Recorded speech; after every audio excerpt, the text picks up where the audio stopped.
நமக்கு கொடுத்த வேத வசனம் இன்றைக்கு தியானத்திற்காக கர்த்தராகிய இயேசு கிறிஸ்து நமக்கு கொடுத்த வேத வசனம் லூக்கா எழுதின சுவிசேஷ புஸ்தகம் 7ஆம் அதிகாரம். லூக்கா எழுதின சுவிசேஷ புஸ்தகம் 7ஆம் அதிகாரம் 34ஆம் வசனம் 34ஆம் வசனம் கூட வாசிக்க கேட்கலாம். மனுஷகுமாரன் போஜனம் பண்ணுகிறவராய் வந்தார். போஜனம் பானம் பண்ணுகிறவராய் வந்தார். போஜனம் பானம் பண்ணுகிறவராய் வந்தார். அதற்கு நீங்கள் இதோ போஜன பிரியனும். நல்ல கேட்டுங்க. போஜன பிரியனும் என்ன பிரியனும் தெரியல வாசினா போஜன பிரியனும் என்ன போஜன பிரியனும் என்ன போஜன பிரியனும் போஜன பிரியனும் மதுபான பிரியனுமான மனுஷன் ஆயக்காரருக்கும் பாவிகளுக்கும் சிநேகிதன் என்கிறீர். அல்லேலூயா.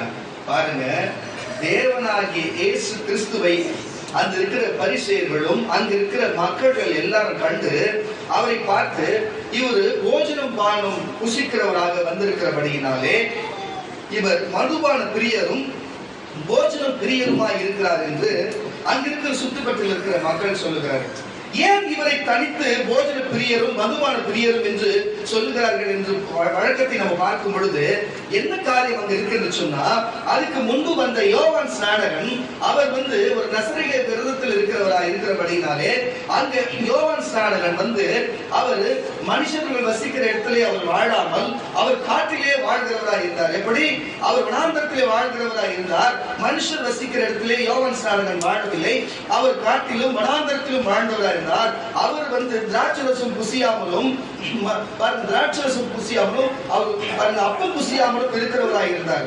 ஆனா சரி, சாப்பாட்டுக்கு அவர் என்னதான் செய்திருப்பார் நீங்க என்னலாம் வேதம் எப்படி சொல்ற, காட்டு தேனும் வெட்டுக்கிளிகளும் அவர் உணவாய் இருந்தது என்று சொல்லுகிறார்கள். அது காட்டிலே கிடைக்கிற உணவுகளை புசிக்கிறவராய் இருந்தார். அதுதான் காரியம். அப்போ நான் சொல்லுகிறேன், பூமியில வருகிற தேவன் அனுப்புற எல்லாருமே அவரை மாதிரி இருக்கணும் என்று சட்டம் ஒன்றும் இல்லைங்க. தேவன் யார் எப்படி சிருஷ்டிக்கிறாரோ, எப்படி பூமிக்கு என்ன தேவைக்காக அனுப்புகிறாரோ அந்த தேவை நிறைவேறும்படிக்கு அவங்க பூமியில வாழ போகிறார்கள். ஆனால் அவரு பாத்தீங்கன்னா யோவான் ஸ்நானகன் அவர் அப்போ புசியாதவரும் அவர் திராட்சரசம் குடியாதவருமா இருக்கிறதுனால பிரச்சனை கிடையாது. ஆனா இயேசு அப்போ புசிக்கிறவரும் திராட்சரசம் குடிக்கிறவருமா இருக்கிறதுனால இவர்கள் போஜன பிரியரும், இவர் பாருங்க எல்லாரும் இவரை சொல்லுகிறாங்க போஜன பிரியரும், அது மட்டும் இல்ல மதுபான பிரியருமா இருக்கிறார் என்று அங்க இருக்கிற ஒரு சதிசேயர்களும் பரிசேயர்களும் அங்க இருக்கிற ஆயக்காரர் மற்ற எல்லாரும் பார்த்து அவரை பார்த்து சொல்லுகிற ஒரு சூழ்நிலையா இருக்கிறது. கர்த்தருடைய பிள்ளைகளே, மறுபடியும் வாசிக்க கேட்கிற வசனத்தை, மனுஷகுமாரன் போஜனபானம் பண்ணுகிறவராய் வந்தார். போஜனபானம் பண்ணுகிறவராய் வந்தார். அதற்கு நீங்கள் இதோ போஜன பிரியனும் மதுபான பிரியனுமான மனுஷன்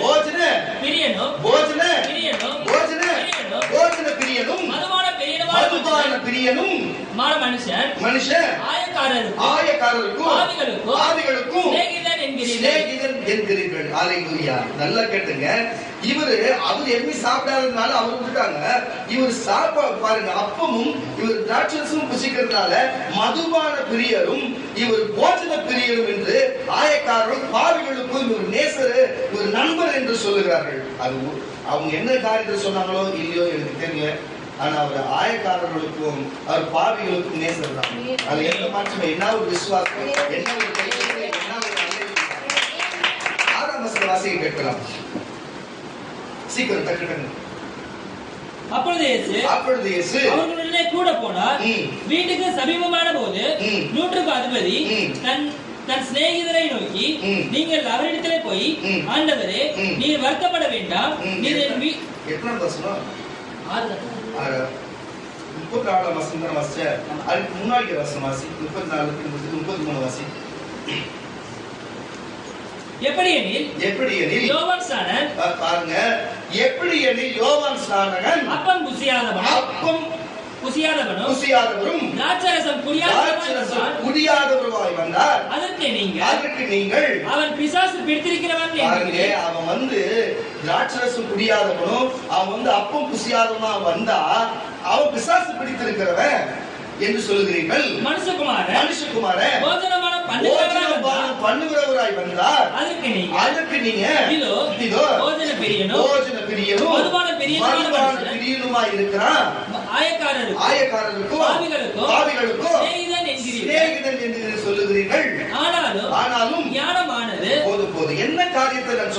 என்று சொன்னா, அப்போ இந்த உலகத்துல ஒரு ஊழியக்காரனா இருந்தா, ஒரு தேவனுடைய மனுஷனா இருந்தா, ஒண்ணு சாப்பிடாதவனா இருந்தாலும் சரி, அவன் பிசாசு பிடித்தவன் சொல்றது, அவன் நல்லா சாப்பிட்டாலும் சரி, அவன் வந்து பாருங்க, உணவு பிரியனும் போஜன பிரியனும் என்று சொல்லுகிறது.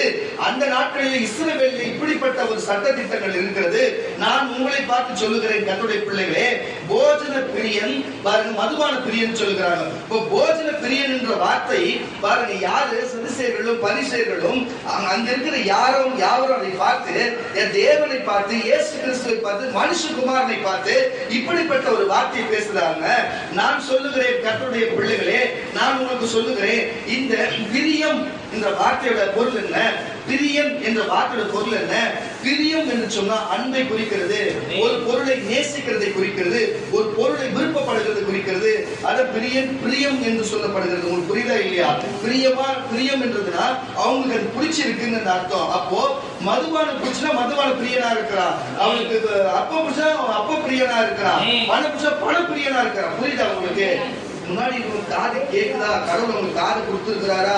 ஒண்ணுக்குள்ள வேதம் இப்படி சொல்லுது, சபைக்கு சொல்லுது, பரிசுத்த ஆவியானவர் சபைக்கு சொல்லுகிறதை காதுள்ளவன் கேட்க கடவுள் சொல்லி, இந்த சபைக்கு பரிசுத்த ஆவியானவர் பேசுறாருன்னா உங்களுக்கு காதுல கேட்கறது ஒரு ஆமென் ஒரு அழகிய சொன்னாலே. நீங்க வந்து தூங்குறீங்க, இந்த மாதிரி தூங்கத்துக்கு வந்திருக்கிறீங்க, இங்க கரலை தட்டி ஒரு அழகிய சொல்லுங்க, ஒரு ஆமென் அழகிய புரிய மாட்டேங்குது.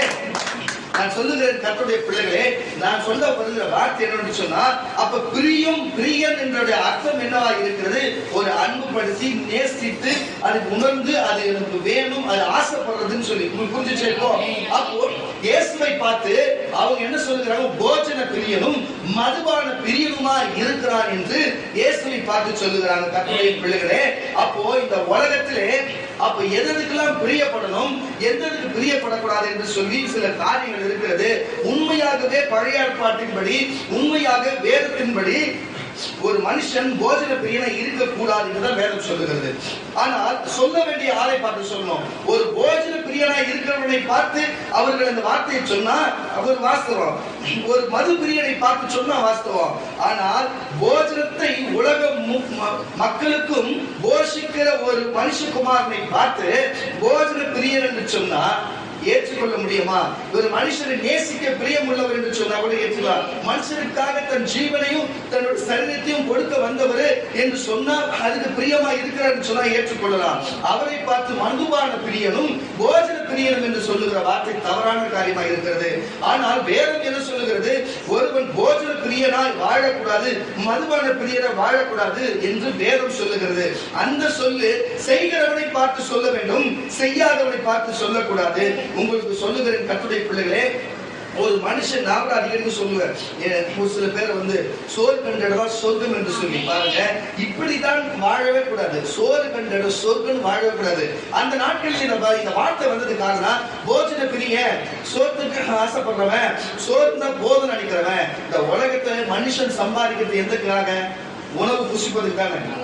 ஆமாவா இல்லையா? மனுஷன் இந்த பூமியில ஓடி ஓடி ஓடி ஓடி சம்பாதிக்கிறது எல்லாமே எல்லாம் சொல்லுங்க ஒரு ஜான் வயிறுக்கு தானே. அது எந்த மாற்றமும் இல்லை, அது உண்மைதான். ஆனா அது மட்டும் தான் கிறிஸ்தவனுக்கு வாழ்க்கையா இருக்குதா?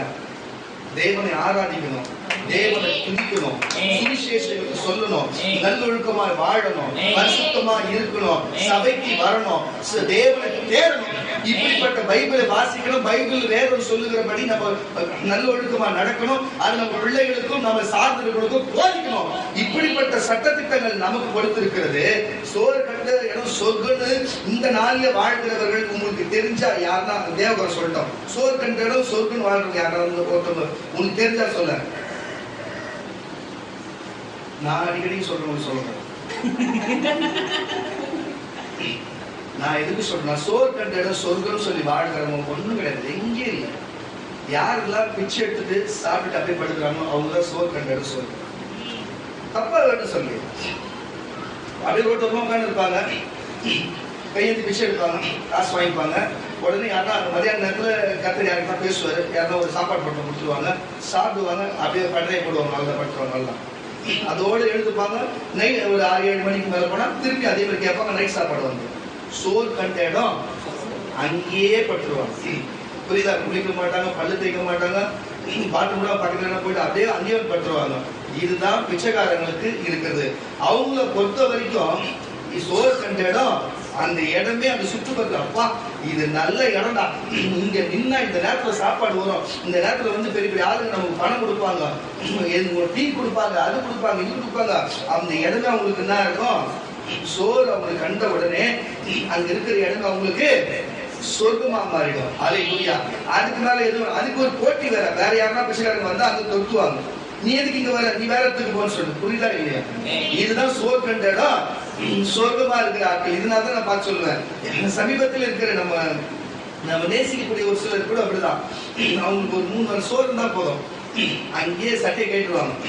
சட்டையை இருக்கிறத சொல்றேன், பண்ணி கூட போட மாட்டாங்க. சட்டையை கேட்டு என்ன யார் வீடோ எந்த வீடோ போய் 3 நாள் சோறு போட்டா போதும், சட்டையை கேட்டு அங்கேயே பட்டுறதான், கையில் ஒரு செல்லு ஒன்று வச்சுக்கிட்டு பட்டுற அங்கேயே போடுவாங்க. கூட அவங்க சம்சாரமும் கூடவே இருக்கும். அதெல்லாம் என்னத்துக்குலாம் இது என்ன சொல்றதுன்னு ஒன்று புரியல. என்னவோ இப்படியும் ஜீவிக்கிறவர்கள் இருக்கிறாங்க. நான் சொல்லுகிறேன் கர்த்தருடைய பிள்ளைகளே, இது பேர் தான் சோறு கண்ட இடம், சொர்க்கம் என்று. இப்படிலாம் இருக்கக்கூடாது, இப்படிலாம் இருக்கக்கூடாது. நம்ம 4 பிச்சைக்காரங்களுக்கு சோறு கொடுக்கிறவங்களா இருக்கணும், நம்ம 4 பிச்சைக்காரங்களுக்கு பணம் கொடுக்கிறவங்களா இருக்கணும், நம்ம 4 பேருக்கு உதவியா இருக்கணும். ஒண்ணு பணத்தினாலோ இல்ல குணத்தினாலோ இல்லைன்னா சுவிசேஷத்தினாலோ இல்ல ஜபத்தினாலோ இப்படி செய்யணுமே தவிர சோறு கண்ட சொர்க்கம் இந்த மாதிரி உட்கார கூடாதுன்ற. இப்போ ஆலோலியம் காணும், ஒரு கை தட்டலையும் காணும், கைகளை தட்டி வேலையில எதுக்கு இது சொல்லுங்க? அப்படி இல்லைங்க, சம்பாதிச்சா சாப்பாட்டுக்கு மட்டும் போதுங்கிற வாழ்க்கைலாம் கிடையாதுங்க. நமக்கு அந்த சம்பாதிச்சாச்சு, நம்ம அதுதான் 3 சோறு கட்சிச்சு, அதனால உட்கார்ந்துட்டோம்னா சோறு கண்டிட சொர்க்கையா. அப்படிதான் அந்த நாட்கள்ல இருந்த காட்டுவாசிகளும் பழங்குடியின மக்களும் அவங்க போயிட்டு வேட்டையாடி கொண்டு வந்துட்டாங்கன்னு வச்சுக்கேன், 2 நாளைக்கு அவங்க எங்கேயும் போக மாட்டாங்க. அவங்களுக்கு சோறை பார்த்த உடனே, ஒரு மானை பார்த்த உடனே, ஒரு எரு மாடை பார்த்த உடனே அவங்க அடிச்சு எடுத்து புசிக்கும் போது, அப்பா நமக்கு வேலை முடிஞ்சு 2 நாளைக்கு வேட்டையாட போத்தால சோறு கண்டிட சொர்க்கன்னு அங்கே கிடப்பாங்க. புரியுதா இல்லையா? இவங்க தான் என்ன பிரியரா இருக்கிறாங்க, போஜன பிரியரா இருக்கிறாங்க. இவங்க போஜன பிரியரா இருக்கிறாங்க. அதே இதெல்லாம் வந்து நான் சொன்னது பிச்சைக்காரங்களே ஒரு வகை பிச்சைக்காரங்க, இவங்க லேடிஸ். இதுலயே பாத்தீங்கன்னா ஆண் பிச்சைக்காரங்க இருப்பாங்கன்னு வச்சுங்களேன். நான் ஏதோ ஒருத்தவங்க குறை சொல்லி பேசுறேன் நினைக்காதீங்க. நான் கோயம்பேடுல பார்ப்பேன், நான் அதிகமான பிச்சைக்காரங்க பார்த்து எல்லாத்தையும் பார்த்து வருவேன், யாரு என்னென்ன செய்யறாங்கன்னு சொல்லிட்டு. தினமே கண்ணில் மாட்டுவாங்க. எதுக்கு இது சொல்லணும்னு சொன்னா, எங்கெல்லாம் பஸ் ஸ்டாண்ட் இருக்குது, எங்கெல்லாம் பொது இடம் இருக்குது, கோயில், இப்படிப்பட்ட ஆட்கள் தான் இருப்பாங்க. நான் சொல்லுகிறேன் கர்த்தருடைய பிள்ளைகளே, பாருங்க, கரெக்டா காசெல்லாம் வாங்கிடுவாங்க, வாங்கிட்டு கரெக்டா ஒயிட் ஷாப் போயிருப்பாங்க. இவங்க யாரு? மதுபான பிரியரா இருப்பாங்க. சாப்பாடு கட்சிச்சு கையில காசு கிடைச்சோட ஒரு 120 ரூபாய் கிடைச்சோட முதல் போட்டு வந்து திருப்பி எப்பவும் போல சைலண்டா தூங்குவாங்க, எழுந்துப்பாங்க, காசு கம்மியான பிச்சை எடுக்க ஆரம்பிப்பாங்க. புரியுதா இல்லையா? இவங்களுக்கு எப்படின்னா மதுபான பிரியரும் இவங்க போஜன பிரியருமா இருக்கிறாங்க. இப்படிப்பட்ட வாழ்க்கையை வாழக்கூடாது. எது ஆசைப்படுறோமோ அது கிடைச்சோம்னா அது போதும்னு அங்கேயே உட்காந்துட்டு அப்படியே அங்கேயே தூங்கிட்டு அங்கேயே போயிட்டு அங்கேயே எல்லாத்தையும் போயிட்டு இப்படியா இருக்கிற வாழ்க்கை வாழக்கூடாது என்றுதான் தேவன் விரும்புகிறார். இதுதான் தேவன் நமக்கு சொல்லி கொடுக்கிறாரு. ஆனா இந்த வார்த்தையை போய் பரிசேயர்களும் சதிசேயர்களும் அங்க இருக்கிறவங்க பார்த்து ஆசாரிகளும் இந்த வார்த்தையை போய் தேவனை பார்த்து சொல்லலாமா? மனுஷகுமாரனை பார்த்து சொல்லலாமா? மனுஷகுமார் இந்த மாதிரி இருந்தாரா? மனுஷகுமார் அங்க யாருக்குன்னா வாங்குறவரா இருந்தாரா? மனுஷகுமார் எல்லாருக்கும் கொடுக்கிறவரா இருந்தாரு. அல்லேலூயா. ஏன்னா கையெழுத்து கேட்கிறவரா இருந்தாரா? எல்லாருக்கும் கொடுக்கிறவர், அற்புதங்களை கொடுக்கிறவர், சுகங்களை கொடுக்கிறவர், பாவ மன்னிப்பு கொடுக்கிறவரா இருந்தாரு தவிர எதையும் வாங்குறவரா இல்லை. இயேசுவை பார்த்து அந்த வார்த்தை சொல்லலாமா? போஜன பிரியரும் மதுபான பிரியரும் என்று சொல்லி அவர் என்ன போகிற இடம்லாம் எனக்கு அப்பம் கொடுங்க, எனக்கு சோறு போடுங்க கேட்டாரா? வானத்திலிருந்து மன்னாவை கொடுத்தவரும் அவர்தான், அவரேதான் 5 அப்பத்தை வைத்து 5000 ஆண்களுக்கு பரிமாறி கொடுப்பவர் தான். அவர் ஒன்னும் அப்ப பிரியர், அவர் அப்ப எவங்கிட்ட கேட்டு அவர் சாப்பிடல, அப்பத்தை கொடுத்தவரா இருக்கிறார். கொடுக்கிறவன் எப்படி வந்து மதுபான பிரியனும் எப்படி போஜன பிரியரா இருப்பான்? புரியுதா இல்லையா? வாங்குறவன் தான் இருப்பான். கரெக்டா இல்லையா? சாப்பாடு கொடுத்தா ஐயோ சாப்பாடு வருது நேரத்துல இருந்து அதுக்கு பிரியமாய் அமர்ந்து கொண்டு உட்காந்துக்கிறவன் தான் இருப்பான். காசுக்கு உட்காந்துக்கிறவன் தான் இருப்பான். மதுபானத்துக்கு ஐயோ 10 மணிக்கு மேல கடை திறப்பா, 12 மணி ஆயிடுச்சு கடை திறக்க, மதுபான கடையில் உட்காந்து அவன் தான் மதுபான பிரியனா இருக்கிறான். இயேசு கிறிஸ்து அப்படி இருந்தாரா? சொல்லுகிற வார்த்தை தவறல்லவா? வாசிக்க கேட்கல மறுபடியும் 34 வசனத்தை. மனுஷகுமாரன் போஜனபானம் பண்ணுகிறவராய் வந்தார். அதற்கு நீங்கள் இதோ போஜன பிரியரும் மதுபான பிரியனுமான மனுஷன் ஆயக்காரருக்கும் பாவிகளுக்கும் சிநேகிதன் என்கிறீர்கள். ஆனாலும் போதும் என்ன காரியத்தை உங்களுக்கு சொல்ல வரணும்னு சொன்னா, இப்படி ஒரு காரியத்தை அவங்க சொல்றாங்க. ஆனா வேதம் என்ன சொல்லுகிறது? ஒரு மனுஷன் மதுபான பிரியனா இருக்கக்கூடாது, அவன் பணப்பிரியனா இருக்கக்கூடாது, அவன் போஜன பிரியனாவும் இருக்கக்கூடாது என்று வேதம் சொல்லுகிறது. அல்லேலூயா. அப்படி பிரியப்படக்கூடாது. நீ தேவன் மேல் அன்பு வைத்த பிரியனா இருக்க வேண்டும், தேவன் மேல பிரியமா இருக்க வேண்டும், அவர் வார்த்தை மேல பிரியமா இருக்கணும், அவர் வசனத்தின் மேல பிரியமா இருக்கணும். ஒழிய பண பிரியனும் மதுபான பிரியனும் போஜன பிரியனா வாழக்கூடாது. ஆனா ஒழுங்காய் வாழ்ந்த அவருக்கு அந்த மாதிரி பழிகளை செலுத்தினார்கள். நான் சொல்லுகிறேன் கர்த்தருடைய பிள்ளைகளே, நமக்கு தேவன் என்ன கொடுத்திருக்கிறாரு? நமக்கு எந்த போஜனம் வருதோ இல்லையோ, நம்ம போறோம் சாப்பிடுறோமோ இல்லையோ சரிதான். ஆனா நம்ம வேலைக்குன்னு ஒண்ணு ஓடுறோம், நம்ம சம்பாதிக்கிறோம், சபைக்கு வரோம், நம்ம பிள்ளைகளை பார்க்கிறோம், நம்மளுடைய வாழ்க்கையோட காரியம் இப்படி இருக்கிறது. ஆனால் உங்களை பார்த்து நீங்க போஜன பிரியர்கள், பண பிரியர்கள், நீங்கள் மதுபான பிரியன்னு சொல்ல முடியாது. கரெக்ட் தானே? நீங்க காசு கிடைச்சிச்சுன்னு வீட்டுல உட்கார்ந்துல, உங்களுக்கு உணவு கிடைச்சிச்சுன்னு வீட்டுல உட்கார்ந்துல, எது கிடைச்சாலும் கிடைக்கலனாலும் அன்னைக்கு வேலை செய்யற வேலைக்கு போறீங்க, ஞாயிற்றுக்கிழமை சபைக்கு வரீங்க, வெள்ளிக்கிழமை விடுதலை கொடுக்கல கலந்துக்கிறீங்க, தேவனுக்கு செய்ய வேண்டிய காரியத்தை செய்கிறீங்க. இது போலதான் இருக்க வேண்டும் என்று தேவன் விரும்புகிறார். அல்லேலூயா. அப்ப ஒரு மனுஷன் பணப்பிரியனாவும் பாருங்க போஜன பிரியனாவும் இருந்தா இந்த உலகத்துல எதையும் கொண்டு வந்ததும் இல்லை, இந்த உலகத்தை விட்டு எதையும் கொண்டு போவதும் இல்லை. பூமியில இருக்கிறது எல்லாமே மாயே. இன்னைக்கு இருக்கிற இடம் நாளைக்கு இருக்காது, இன்னைக்கு இருப்போம் நாளைக்கு இல்ல. இன்னைக்கு இருக்கிறோம், நம்ம நாளைக்கு இருப்போமா இல்லையான்னு தெரியாது. நான் சொல்லுகிறேன் கர்த்தருடைய பிள்ளைகளே, எல்லாமே மாயா இருக்கிறது. ஆனா எது மட்டும் உண்மையா நிலைத்திருக்க போகிறது? இயேசு கிறிஸ்துவின் வார்த்தை நிலைத்திருக்கும், பரலோக ராஜ்யம் நிலைத்திருக்கும். அல்லேலூயா. அவர் நிலைத்திருப்பார். உலகத்திற்கு மற்ற எல்லாமே மாயே, நிலையற்றதான காரியமாக இருக்கிறது. வாசிக்க கேட்கலாம். பிரசங்கியின் புஸ்தகம் 5ஆம் அதிகாரம் 10ஆம் வசனம். பிரசங்கியின் புஸ்தகம் 5ஆம் அதிகாரம் 10ஆம் வசனத்தை கூட வாசிக்க கேட்கலாம்.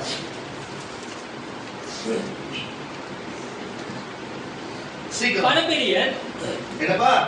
பணப்பிரியன் பணத்தினால் திருப்தி அடைவதில்லை. புரிஞ்சுக்கிட்டா இல்லையா? பணம் ஒரு மனுஷனுக்கு வந்துச்சுன்னு வச்சுங்களேன், அவர் இப்போ நான் கேட்க பில்கேட்ஸ் இருந்தாரு, அவர் பணம் எல்லாத்தையும் காட்டி செய்தாரு. இப்போ அதே மாதிரி பாத்தீங்கன்னா இந்தியாவில் பாத்தீங்கன்னு வச்சுங்களேன், நம்ம ரிலையன்ஸ் கம்பெனி ஓனர் இருக்கிறாரு, அம்பானி இருக்கிறாரு, அதானி இருக்கிறாரு, இப்போ எலான் மாஸ்க் இருக்கிறாரு அமெரிக்கால. இவங்க எல்லாமே நம்பர் 1 பணக்காரர், இந்தியாவில் நம்பர் 1 பணக்காரர், வேர்ல்டுல நம்பர் 1 பணக்காரர், சென்னையில நம்பர் 1 பணக்காரர் என்று சொல்லி பணத்தை சேர்த்து வச்சு என்னத்தை இவங்க செய்ய போறாங்க? திடீர்னு கண்ணை மூடனா இவங்க எங்க போவாங்க? நான் சொல்லுகிறேன், இவங்க ட்ரஸ்ட் வச்சு அனதை இவங்க வச்சிருக்கிற பணத்துக்கு இவங்க வச்சிருக்கிற உண்மையாவே ஒண்ணும் இல்ல. இந்தியாவில இருக்கிற பணக்காரர் இருக்கிற இது இப்ப நான் பேசுறத யூடியூப் அவங்களுக்கு இருந்ததுனால, அவங்களோட கண்ட்ரோல் இருக்கிறதுனால இதை பார்ப்பாங்க. என்ன செய்யலாம் நினைப்பாங்க, செஞ்சுட்டு போட்டோம். நான் சொல்லுகிறேன், அம்பானியுடைய பணத்துக்கு அவனோட பிளாக் பண்ணிக்கும், அவனோட பாருங்க, அவன் சொத்துல இருந்து மற்றபடி இவன் பேர்ல இல்லாம பினாமி பேர்ல இருக்கிற சொத்து மதிப்புக்கும் அவ்வளவு பணத்தை வச்சிருக்கிறானே. இந்த பணம் எல்லாம் பாருங்க, இந்தியா முழுவதும் பிச்சைக்காரனே இல்லாத, நான் சொல்றது புரியுதா இல்லையா? பிச்சைக்காரனே ஒருத்தர் இல்லாத எல்லா ஊரையும் தத்தெடுக்கலாம், எல்லா ஊர் மக்களுக்கும் எல்லா காரியத்தை அரசாங்கத்தை விட இவனே செய்யலாம்ல. ஆனா அவன் செய்யறது அவன் குடும்பத்துக்கு மட்டும்தான் செய்யலாம். இவன் பேர் தான் பணப்பிரியன். அல்லேலூயா. இந்த பணத்தை வச்சு பரலோகம் போயிட முடியுமா? ஒருவேளை இந்த பணத்தை வச்சு சந்திரன்ல போலாம், ஒரு இந்த பணத்தை வச்சு சூரியன்ல போய் சாவலாம், அங்க போய் அதெல்லாம் நடக்கும். இந்த பணத்தை வச்சு கடலுக்கு அடியில போயிட்டு அதை ஆராய்ச்சி பண்ற, இதை ஆராய்ச்சி பண்ற, இப்ப போய் செத்தானுங்க பாரு, எங்க டைட்டானிக் கப்பல் போய் மூழ்கிச்சுன்னு சொல்லிட்டு அப்படி போய் சாவலாம். இதெல்லாமே செய்யலாம். ஒழிய இந்த பணத்தை வச்சு இவங்க மற்ற ட்ரஸ்டுக்கோ, ஏன் பிச்சைக்காரனா இருக்கிற ரோட்ல எவ்வளவு பேர் கை கால் உடைஞ்சு, எவ்வளவு பேர் வேலை செய்ய முடியாத குருடாயி, எவ்வளவு வேதனைப்பட்டு விபத்தினால ஒரு வேலை சோத்துக்கு கஷ்டப்பட்டு, நான் சொல்ற உண்மையாவே எந்த இல்லத வேலை வெட்டிக்கு போக முடியல, வேற வழி இல்லாத இருக்கிறாங்க பிச்சைக்காரங்களா, அவங்களுக்கு நான் பேசுறது புரியுதா? குடிக்கி எடுக்கிற பிச்சைக்காரனையும் சோர்கண்ட பிச்சைக்காரன் நான் பேசல, புரியுதா இல்லையா? உண்மையாவே கஷ்டப்படுறவங்க எவ்வளவு பேர் இருக்கிறாங்க. அந்த மாதிரி ஆளுங்களுக்கு உதவி செய்யல. இப்படி செய்யாதவன் தான் பணப்பிரியன். பணப்பிரியன் எதனால அழிவா? பணத்தினாலே அழிவான். அப்போ பணப்பிரிய இப்போ பணத்தை வந்து பிரியப்படுகிறவன் அந்த பணம் வந்து அவனுக்கு திருப்தியே ஆகாதுங்க. அவனுக்கு திருப்தியே ஆகாது. வாசிப்பாங்க வசனம் வந்து பணப்பிரியன் பணத்தினால் திருப்தி அடைவதில்லை. பாருங்க, அதுதான் சொல்றேன். பணப்பிரியன் பணத்தினாலே திருப்தி அடைவதில்லை. செல்வப்பிரியன் செல்வ பெருக்கினாலே. இப்போ பணத்துக்கும் செல்வத்துக்கும் வித்தியாசம் இருக்குன்னு ஒரு அழில சொல்லுங்க. யார் சொல்றது? இல்லையா சொல்லுது யாரு? ஒரு அழில சொல்லு. யார் இது? செல்வத்துக்கும் பணத்துக்கும் வித்தியாசம் யார் சொல்லுது? கேட்கறத சொல்லுங்க. அந்த வித்தியாசத்தை சொல்லுங்க டக்குன்னு. சொல்லுமா சொல்லு. ரெண்டு வரையும் சொல்லு டக்குன்னு. அத சொல்லு. கேட்டா சொல்ல. இன்னும் ஒண்ணு கிடையாது. செல்வப்பிரியன்னு சொன்னா பாருங்க, பணம் இருக்கும், நகை இருக்கும், வீடு இருக்கும், வீட்டு மேடை இருக்கும், வேலை செய்யற ஆள் இருப்பாங்க, அரசியல் இருப்பாங்க, ரவுடிஸ்களுக்கு புரியுதா இல்லையா? இது எல்லாமே ஒரு செல்வாக்கு என்று சொல்லப்படுவது. புரியுதுங்களா? இதெல்லாம் செல்வம் என்று சொல்லப்படுகிறது. புரியுதா இல்லையா? இதுதான் சொல்லுகிறேன். அப்போ இப்ப செல்வாக்கோட கட்சிக்காரனா இருந்தாலும் சரி, ரவுடிசத்துல இருந்தாலும் சரி, ஒரு ஊர்ல பெரிய தலைவரா இருந்தாலும் சரி, அவன் 4 மக்கள் அவன் கூட இருந்தாலும் சரி, அவன் சொத்து மதிப்பு வச்சிருந்தாலும் சரி, மெனைகள் நிறைய ஏக்கர் கணக்குல மெனைகள் வச்சிருந்தாலும் சரி, தங்கங்கள் கட்டி கட்டியா வைத்திருந்தாலும் சரி, வாசி பசந்து பணப்பிரியன் பணத்தினாலே திருப்தி அடைவதே இல்லை. செல்வ பெருக்கினாலே திருப்தி அடைவதில்லை. அவன் திருப்தி அடைவதில்லை. அப்ப எப்படிடா திருப்தி அடைவான்? வாசி. இதுவும் மாயையே. அவனுக்கு எலான் மாஸ்கா இருந்தாலும் இன்னும் நான் சம்பாதிக்கிற எண்ணம் தான் வருமே தவிர, அவன் அம்பானியா இருந்தாலும் அதானியா இருந்தாலும் சம்பாதிக்கணும் தான் எண்ணம் வருமே தவிர, இதுல இவனுங்க திருப்தி அடைகிறதே இல்லையாத காரியமாக இருக்கிறது. அதே மாதிரி மது பிரியனும் பாத்தீங்கன்னா, மது அப்பா நீ குடிச்சிட்டதுனால அவன் திருப்தி அடைகிறதுல, தினந்தோறும் மணிக்கணக்கில் குடிக்கணும் தான் இருப்பான் தவிர, அவனுக்கும் ஒரு முடிவாக திருப்தி என்பதை அடைவதில்லை. அல்லேலூயா. நான் சொல்லுகிறேன் கர்த்தருடைய பிள்ளைகளே, இயேசுவை தேடும் பொழுது நீங்க திருப்தி அடைவீர்கள். எப்படின்னு கேளுங்க. ஒரு குறிப்பிட்ட நாள் தேடினே இருப்பீங்க, அவர் காணணும்னு சொல்லிட்டு உன் நாட்கள் முடியும். பரலோகத்துல போய் அவரை கண்டறிகிற அவரோடு நீ வாழ்வ. இந்த பூமியில வாழ்கிற பணம் இருந்தா சிற்றின்பம் உண்டாகும். செல்வாக்கு இருந்தா, செல்வம் இருந்தா சிற்றின்பம் உண்டாகும். உணவு இருந்தா சிற்றின்பம் உண்டாகும். சிற்றின்பம் என்பது உங்களுக்கு தெரிஞ்சிருக்கும்னு நினைக்கிறேன். புரியுதா இல்லையா உங்களுக்கு?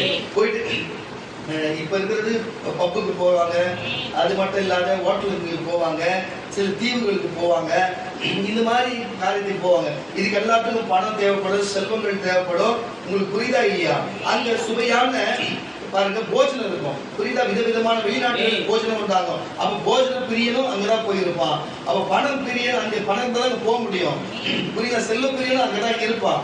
அப்புறம் இதுக்கு இடையில எல்லாமே கலந்துருக்கும் பொழுது இங்க மதுபான பிரியனும் அங்கதான் இருப்பான்.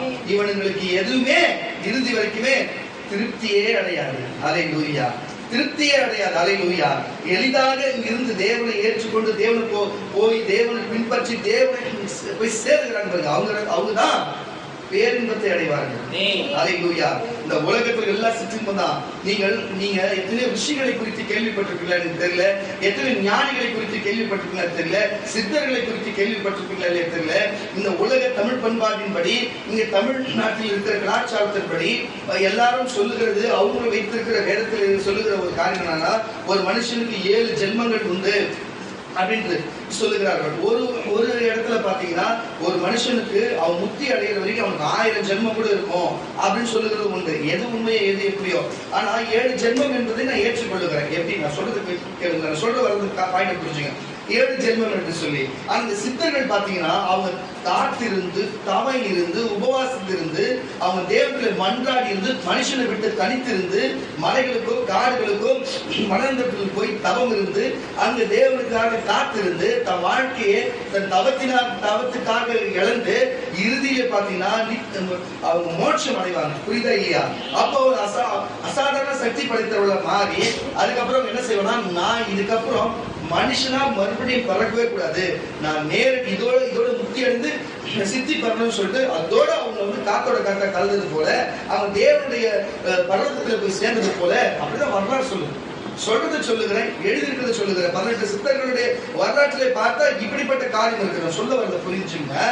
பூமியிலே சிற்றின்பத்தை நாங்கள் அனுபவிக்காத, குடும்ப லௌகீக வாழ்க்கையை நாங்கள் அனுபவிக்காத, நாங்கள் எந்த போஜன பிரியராகவும் மது பிரியராகவும் நாங்கள் செல்வ பிரியரோ பண பிரியரா இல்லாம நாங்கள் தனித்து போய் இப்படிப்பட்ட காரியத்தை செய்து எதுக்கு அவங்க செய்யறாங்க? ஏன் எல்லாத்தையும் இதை விட்டுட்டு ஏன் அவங்களுக்கு எந்த காவி உடை அணிந்து சில நேரத்தில் உடையே அணியாத கூட எதுக்கு தேவனுக்காக காத்திருந்து இப்படிப்பட்ட காரியத்தை செய்து அவங்க போய் முக்தி அடைகிறாங்கன்னா என்ன காரியம் தெரியுமா?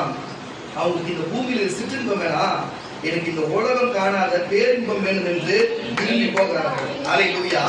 அதுக்கு தம் வாழ்க்கையே அர்ப்பணிக்கிற 40 வருஷம் 30 வருஷம், சில பேர் 80 வருஷம் 120 வருஷம் கூட தவம் இருந்தவர்களுடைய வரலாறு நான் கேள்விப்பட்டிருக்கிறேன். ஆனா இயேசுநாதர் எவ்வளவு எளிதா நமக்கு எவ்வளவு எளிதா பாவெல்லாம் ஞானஸ்நானம் கொடுக்கும் பொழுதே அப்படியே அதை மன்னித்து புது மனுஷனை பிறக்க வச்சு இங்கேயே அவங்க வச்சிருந்தாங்க அந்த பவர், அந்த வல்லமை, அந்த பரிசுத்த ஆவியின் மூலமா அபிஷேகத்தை இந்த பூமியிலே சிற்றின்ப அனுபவிக்கிற மக்களோடு மக்களா நீ வாழும்படிக்காகவும், இந்த பூமியிலே முழங்கால் படித்து தேவனை ஆராதிப்பது பேரின்பத்தை உணரும்படிக்காகவும், இங்க உணர்வது மட்டும் இல்லாம நீங்க கண்ணை மூடி நித்திரை அடைந்தா பரலோகத்துல எவ்வளவு நிரந்தர பேரின்பம் கொடுப்பதற்காக இந்த உலகத்துல எந்த மரத்திலும் எந்த கலாச்சாரத்திலும் எந்த மார்க்கத்திலும் சொல்லப்படாத ஒரு பெரிய சத்தியத்தை, ஒரு கருத்தை இயேசுநாதர் நமக்கு கொடுத்திருக்கிறார்.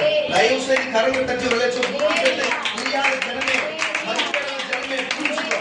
கரங்கள் தட்டி விளைச்ச சொல்ல இப்படி அவர்கள் தவம் இருந்து கூட கிடைக்காத முக்தி அடையாத செத்தவர்கள் உண்டு. அது போய் பாதித்த வாழ்க்கை அடைந்தவர்கள் உண்டு. ஆனால் நீங்களும் நானும் தேவன் தாம் பட்ட காரியத்தை உங்களுக்கு புரியுதா இல்லையா? இயேசு 12 வருஷம் போனார். சொல்றது புரியுதா? சித்தர்களுடைய வாழ்க்கை கம்பேர் பண்ணும்போது இயேசு கம்பேர் பண்ணுங்க.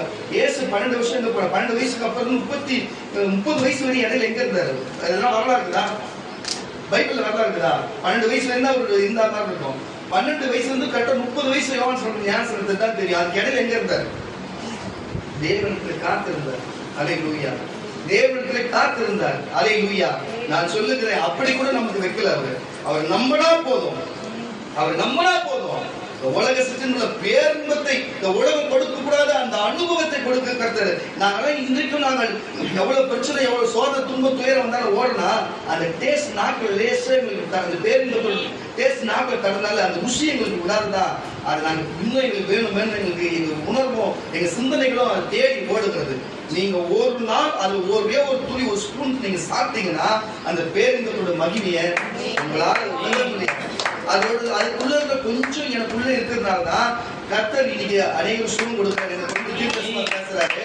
அப்போ முழுமையா எனக்குள்ள முழுமையா இருந்ததுன்னா நான் இங்க இருக்க வேண்டிய ஆளே கிடையாது, பரலோகத்துல இருப்பேன். எனக்கு மட்டும் இல்ல, இங்க இருக்கிற எல்லா சிறியோர் பெரியோர் வயோதிகர் முதற்கொண்டு எல்லா ஆண் பெண் வித்தியாசம் இல்லை, எல்லாருக்கும் இதை கொடுக்கதான் கர்த்தர் வைத்திருக்கிறார். அவர் உங்களை இயேசுவோட ஜெராக்ஸா இல்ல, இயேசுவாவே வாழ வைக்கிறார். இயேசு எங்க உட்கார்ந்து இயேசு உட்கார்ந்து உங்க உட்கார்ந்து நினைக்கிறார். இயேசு எப்படி இந்த உலகத்தார் உங்களை ஆள வேண்டும் என்று விரும்புகிறார். அதுதான் பேரின்பமான தெய்வ நிலையாக இருக்கிறது. கர்த்தருடைய பிள்ளைகளே, இப்படி இருக்கிற நிலையை பார்த்து பாருங்க, இந்த உலகத்துல இப்படி இருக்கிற நிலையை பார்த்து அந்த பேரின்ப ருசியை பார்த்து அதுக்காக ஓடினவர்கள் உண்டு. அதைத்தான் நாங்கள் இயேசு கிறிஸ்து இந்த வேத வசனத்தின்படி இயேசுவை தேடு இயேசுவை தேடு என்று சொல்லுகிறார்கள். ஆனா இந்த உலகத்துல பாருங்க, நம்ம இந்தியாவை பொறுத்த வரைக்கும் அம்பானி அதானி வைத்திருக்கிற சொத்து மதிப்பு இருக்கு. ஆனா அவனுக்கு போதும் என்ற எண்ணம் வந்துட்டுதா? நான் எப்போ உலக பணக்காரனா ஆவேன், உலக பணக்காரனோட லிஸ்ட்ல நான் முதல் வருவேன் தானே இருக்க எண்ணம். ஆமாண்ணா சொல்லுவாங்க. அப்ப பணத்தினாலே திருப்தி அடைவதில்லை. சொத்து மதிப்பு அங்கங்க வாங்கி போற செல்வ பிரியனுக்கு அந்த செல்வத்தினாலே திருப்தி அடைவதில்லை. ஆசிவா பசங்க பணப்பிரியன் பணத்தினாலே திருப்தி அடைவதில்லை, பணத்தினாலே ஒரு நாள் திருப்தி அடைவதில்லை. செல்வ பிரியன் செல்வ பெருக்கினால் திருப்தி அடைவதில்லை. இதுவும் மாயே. நான் சொல்லுவேன், சில பேர் பார்த்தீங்கன்னா வெள்ளிக்கிழமை சபைக்கு வருவாங்க, அப்புறமேட்டு அவங்களுக்கு பிடிச்சிருந்தா ஞாயிற்றுக்கிழமை தொடர்ந்து வருவாங்க.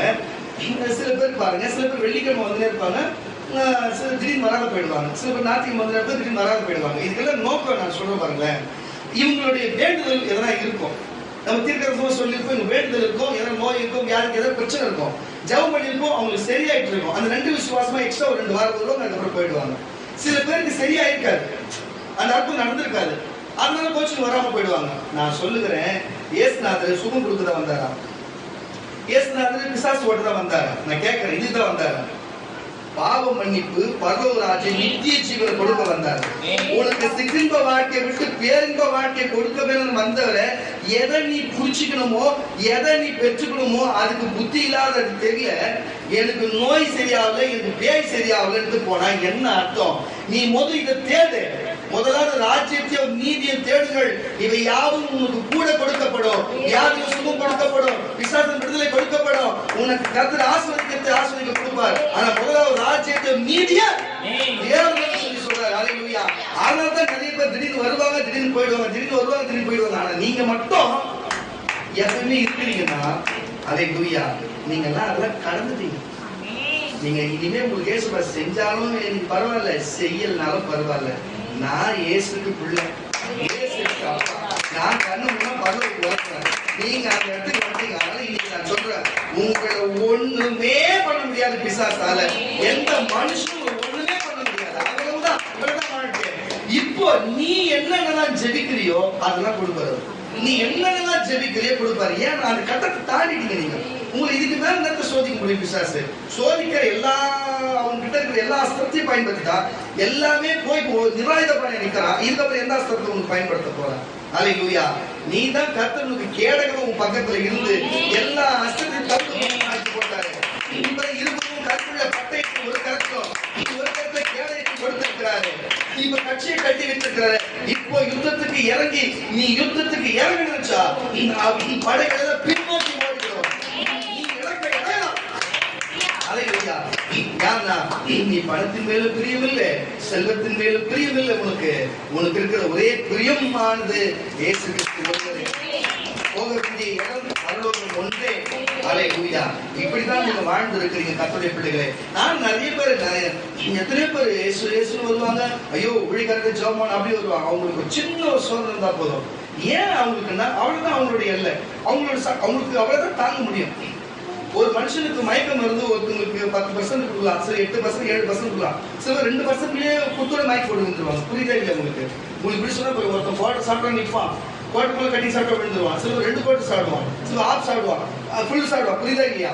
அவன் உடம்புக்கு ஏற்றது போல. அப்போ அவங்களுக்கு ஏற்ற போல விசுவாசத்துக்கு ஏற்ற சோதனை வரும்போது அதை தாங்க முடியாத போயிடலாம். ஆனா நீங்க அப்படி இல்லை. நீ எவ்வளவு மொடா கணக்கு குடிச்சாவும் நாங்க தாங்குவோம். அப்படின்ற மாதிரி கணக்கு வேலையில சொல்லுவேன். அதுக்கப்புறம் மொடாவில் எங்க மொடாவில் முன்ன டப்பாவை தேடி பார்த்தா, ஐயோ இதுக்கு மேல இவங்க ஊத்துறதுக்கு நம்மகிட்ட சரக்கு இல்லை, நம்ம கிளம்பலாம், நிறைய கட்டாடு நிறைய போயிட்டே இருப்பான் பிசினஸ். நான் சொல்ல வருகிறது என்னவென்று சொன்னா, இந்த உலகத்துல சிற்றின்பத்தை தேடி திருப்தி அடைய மாட்டார்கள், பணத்தை பிரியப்பட்டு திருப்தி அடைய மாட்டார்கள், செல்வாக்கை பிரியப்பட்டு திருப்தி அடைய மாட்டார்கள். ஏன்னா இந்த உலகத்துல இருக்கிறது எல்லாமே மாயையா இருக்கிறது. இயேசு மட்டுமே உறுதியான நிஜமா இருக்கிறது. பரலோகம் மட்டும் உறுதியான நிஜமா இருக்கிறது. அது மட்டும் அழியாததா இருக்கிறது. அது மட்டும் நிலைநிற்கிறதா இருக்கிறது. வாசியாப்பா மறுபடியும் 10ஆம் வசனத்தை கூட பணப்பிரியன் பணத்தினாலே திருப்தி அடைவதில்லை, பணத்தினாலே திருப்தி அடைவதில்லை, செல்வப்பிரியன் செல்வ பெருக்கினால் திருப்தி அடைவதில்லை, திருப்தி அடைவதில்லை, இதுவும் மாயையே. இருக்கிற வசனம், பொருள் பெருக்கினால் அதை தின்கிறவர்களும் பெறுகிறார்கள், அதை உடையவர்கள் தங்கள் கண்ணினாலே அதை காண்பதில்லை என்று அவர் பிரயோஜனம் என்ன? சரி போது கரணம் தட்டி வழியில சொல்லுவோமாக. நீதிமொழிகளின் புஸ்தகம் 21ஆம் அதிகாரம், நீதிமொழிகளின் புஸ்தகம் 21ஆம் அதிகாரம் 2ஆம் வசனத்தை வாசிக்க கேட்கலாம். நீதிமொழிகளின் புஸ்தகம், மனுஷனுடைய வழிகள் எல்லாம் அவன் பார்வைக்கு செம்மையானதாக தோன்றும். கர்த்தரோ இருதயங்களை நிறுத்து பார்க்கிறார். கர்த்தருடைய பிள்ளைகளே, அப்போ அவளுக்கு என்னென்னலாம் தோன்றுகிறதோ, என்னென்னலாம் செய்யணும்னு விருப்பப்படுகிறானோ, என்னென்னலாம் செய்யணும், பணம் சம்பாதிக்கணும், பொருள் சம்பாதிக்கணும், அதை பண்ணணும், இதை பண்ணணும் என்று அவன் அதை நினைச்சு ஓடுவான். அவன் ஓட ஓட ஓட ஓட ஓட பணமும் அவனுக்கு திருப்தியை தராது, செல்வமும் அவனுக்கு திருப்தியை தராது, அவனுக்கு எந்த சிற்றின்பங்களும் அவனுக்கு திருப்தியை தராது. இறுதியிலே ஒன்றுமே அவனுக்கு பணம் பாருங்க, போதையை தேடி பாருங்க, போதையை தேடி ஓடின மதுபானத்தை தேடி பிரியப்படுகிறோம் சரி, திருப்தி அடையாது. போஜனத்தை தேடி போனாலும் சரி, திருப்தி அடையாது. ஏன் என்று சொன்ன கர்த்தருடைய பிள்ளைகளே, இந்த உலகத்துல எல்லாமே மாயா இருக்கிறதுனால மாயையில திருப்தி அடைய முடியும். நிஜத்தில் தான் திருப்தி அடைய முடியும். மாயை என்பது கற்பனையானதா இருக்கிறது. மாயை என்பது ஒரு காற்றை போலதான் இருக்கிறது. அது இருக்கும் இல்லாத கூட போகும், காணும் நீரை போல அந்த மாயை. ஆனா நிஜம் என்பது நான் எப்படி உன் நேரம் நிற்கிறோம், இன்னைக்கு எப்படி சூரியன் உதித்து இருக்கிறதோ அது நிஜமா இருக்கிறது போல, நீ எப்படி கண்ணு மணி இருக்கிறதோ அது எப்படி நிஜமா இருக்கிறது போல, தேவன் எப்பொழுதுமே அவர் வார்த்தை அவர் வசனமோ உலகமும் வானமும் பூமியும் ஒழிந்தாலும் என் வார்த்தை ஒரு நாளும் ஒழியாது என்று சொன்ன தெய்வம். அல்லேலூயா. அப்ப வானமும் பூமியும் கூட ஒரு நாள் மாயை போல ஒரு நாள் ஒழிந்து போகும். ஆனா அது வார்த்தை ஒன்றும் நமக்கு ஒழியாது. கர்த்தருடைய பிள்ளைகளே, நான் சொல்லுகிற கர்த்தருடைய பிள்ளைகளை தயவு செய்து புரிஞ்சு நம்ம நடந்து அவருடைய வார்த்தைக்குள்ளே நம்ம கடந்து போக சொன்னா கர்த்தர் நம்மளை வழிநடத்த வல்லவராய் இருக்கிறார், நம்மளை பலப்படுத்த ஒரு வல்லவராய் இருக்கிறார். கர்த்தருடைய பிள்ளை 7 வாசகம்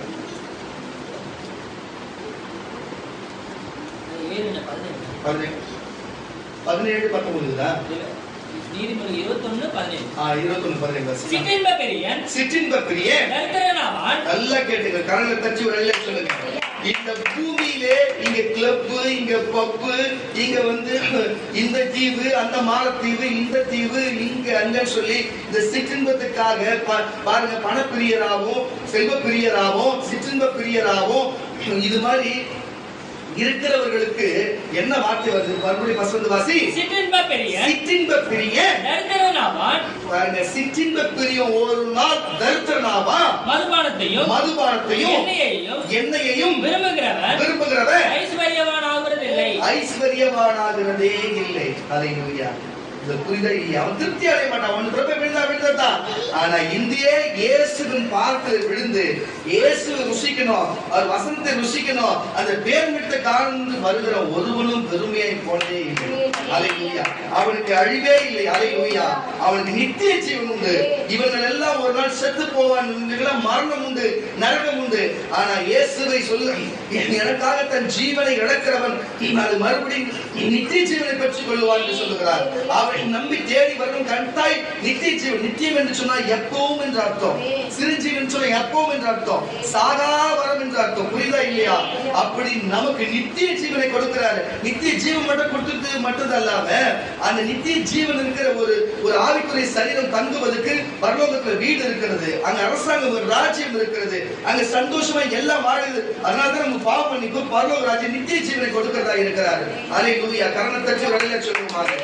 இப்படிப்பட்ட காரியம் இருக்கிறது. கர்த்தருடைய பிள்ளைகளே, இப்படி வேதம் நமக்கு சொல்லி இருக்கிறது. இப்படியான காரியத்தை நமக்கு சொல்லப்பட்டிருக்கிறது.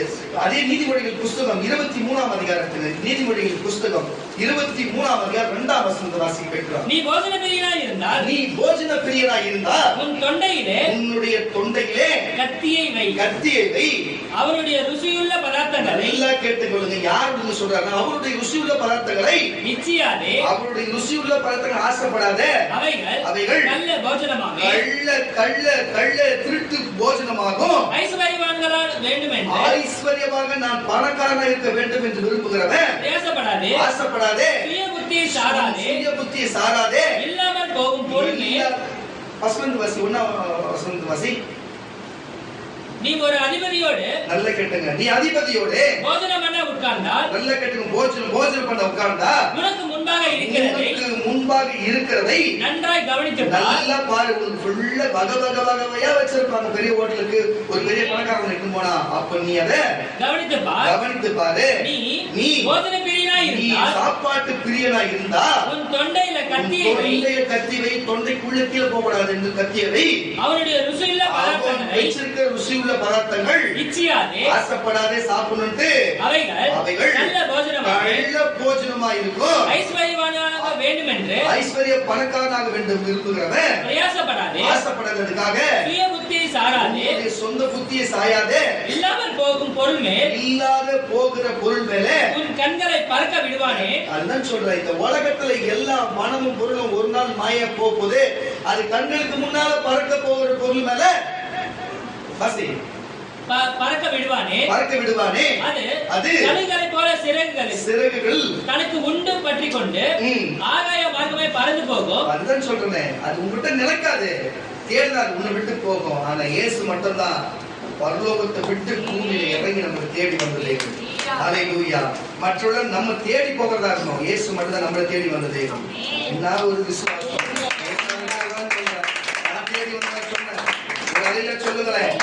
ஒரு அழகா சொல்லுங்க. வாசிக்க கேட்கலாம். அதுல 21 வசனம் தான் வாசிப்போம். குடியனும் போஜன பிரியனும், நல்ல கேட்டு, கொடியனும் போஜன பிரியனும் தரித்திரன் ஆவார்கள். கண்டிப்பா நல்ல மறுபடி வாசியா. குடியனும் நல்ல கேட்டும், குடியனும் போஜன பிரியனும் தரித்திரன் ஆவார்கள். கண்டிப்பா குடிகாரனும் போஜன பிரியனும் அது மேல பிரியப்படுறவங்க ஒரு நாள் தரித்திரன் ஆவார்கள். கண்டிப்பா தரித்திரன் ஆவான். தூக்கம் நன்றிகளை கொடுத்துவிக்கும் உன்னை பெற்ற தகப்பனுக்கு. நல்ல கேட்டுங்க வந்திருக்கிற கர்த்தருடைய பிள்ளைகளே, நீ உலகத்துல இருக்கிற சிற்றின்பத்தையும் குடியினாலும் பணத்தினாலும் உணவுக்கு தேடி தேடி தேடி ஆசைப்படாத. உங்ககிட்ட பணம் தான், என்ன செய்யணும்னு தேவன் சொல்ற வாசி. உன் பெற்ற தகப்பனுக்கு செவிகொடு, அவன் சொல்றதை கேளு. உன் தாய்க்கு வயது சென்றவளானா அவளை அசட்டை பண்ணாதே, வந்து வெறுப்பேத்தி அவங்களை சண்டை போடாதே. இந்த சத்தியத்தை வாங்கு. காதுலயும் வாங்க, நான் பேசுறத இத காசு கொடுத்து கையிலையும் வாங்கு. அதை விற்காதே, அதை யாருக்கும் விற்காதே. அப்படியே ஞானத்தையும் உபதேசத்தையும் புத்தியையும் வாங்கு. இதுல எங்க கிடைக்கும்? விடுதலை சுவிசேஷம் ஊழியர் சபையில தான் கிடைக்கும். வாங்கு. நீதிமானுடைய தகப்பன் மிகவும் கலிகொருவான். போதும்பா, கரண் தச்சுவர்கள் சொல்லுவாங்க. அப்ப இப்படிப்பட்ட காரியம் இருக்கிறது கர்த்தருடைய பிள்ளைகளே. எதை நம்ம வாங்கணும்? எது மேல பிரியமாக? வேத வசனத்தின் மேலும், சத்தியத்தின் மேலும், ஞானத்தின் மேலும், அறிவின் மேலும், தேவனுடைய ஒவ்வொரு அனுகிரகத்தின் மேலும் நம்ம பிரியமா இருக்கணும். அப்ப வேதத்தின்படி என்ன சொல்லுகிறது? அப்ப பணப்பிரியனா இருக்கக்கூடாது. அப்ப உலகத்துல சோர்ந்தா போதும் தன் வாழ்க்கை இதுதான் என்று நிறுத்துறவர்களுக்கு இது ஒரு தவறான காரியம். வந்து போஜன பிரியனா இருக்கக்கூடாது, பணப்பிரியனா இருக்கக்கூடாது, செல்வ பிரியனா இருக்கக்கூடாது, சிற்றின்ப பிரியனா இருக்கக்கூடாது. புரியுதா இல்லையா? இதெல்லாம் நோட் பண்ணிக்க. இதெல்லாம் பாயிண்ட் 4 இருக்கக்கூடாது. அப்போ நீதிமொழிகள் புஸ்தகம் 28ஆம் அதிகாரம் 7ஆம் வசனம் வாசி. நீதிமொழிகள் புஸ்தகம் 28ஆம் அதிகாரம் 7ல இருந்து 10 வரைக்கும் வசனங்களை வாசி சீக்கிரம். வேத பிரமாணத்தை கைக்கொள்ளுகிறவன், இந்த வேத பிரமாணத்தை நம்ம சபையில் சொல்லுகிற வார்த்தைகளை கைக்கொள்ளுகிறவன் விவேகமுள்ள ஞானமுள்ள ஒரு புத்திரன். போஜன பிரியனுக்கு அவர்களை தச்சு ஒரு சொல்லுவாங்க. போஜன பிரியனுக்கு இதுதான் சொல்றேன். ஒருத்தன் வந்து போதுன்ற மனதோட பாருங்க, ஒரு சோத்தை சாப்பிட்டு சோறு கண்டோட சோறு இது போதுண்டா அப்படின்ட்டு அவன் வேலைக்கெல்லாம் போத்தவல.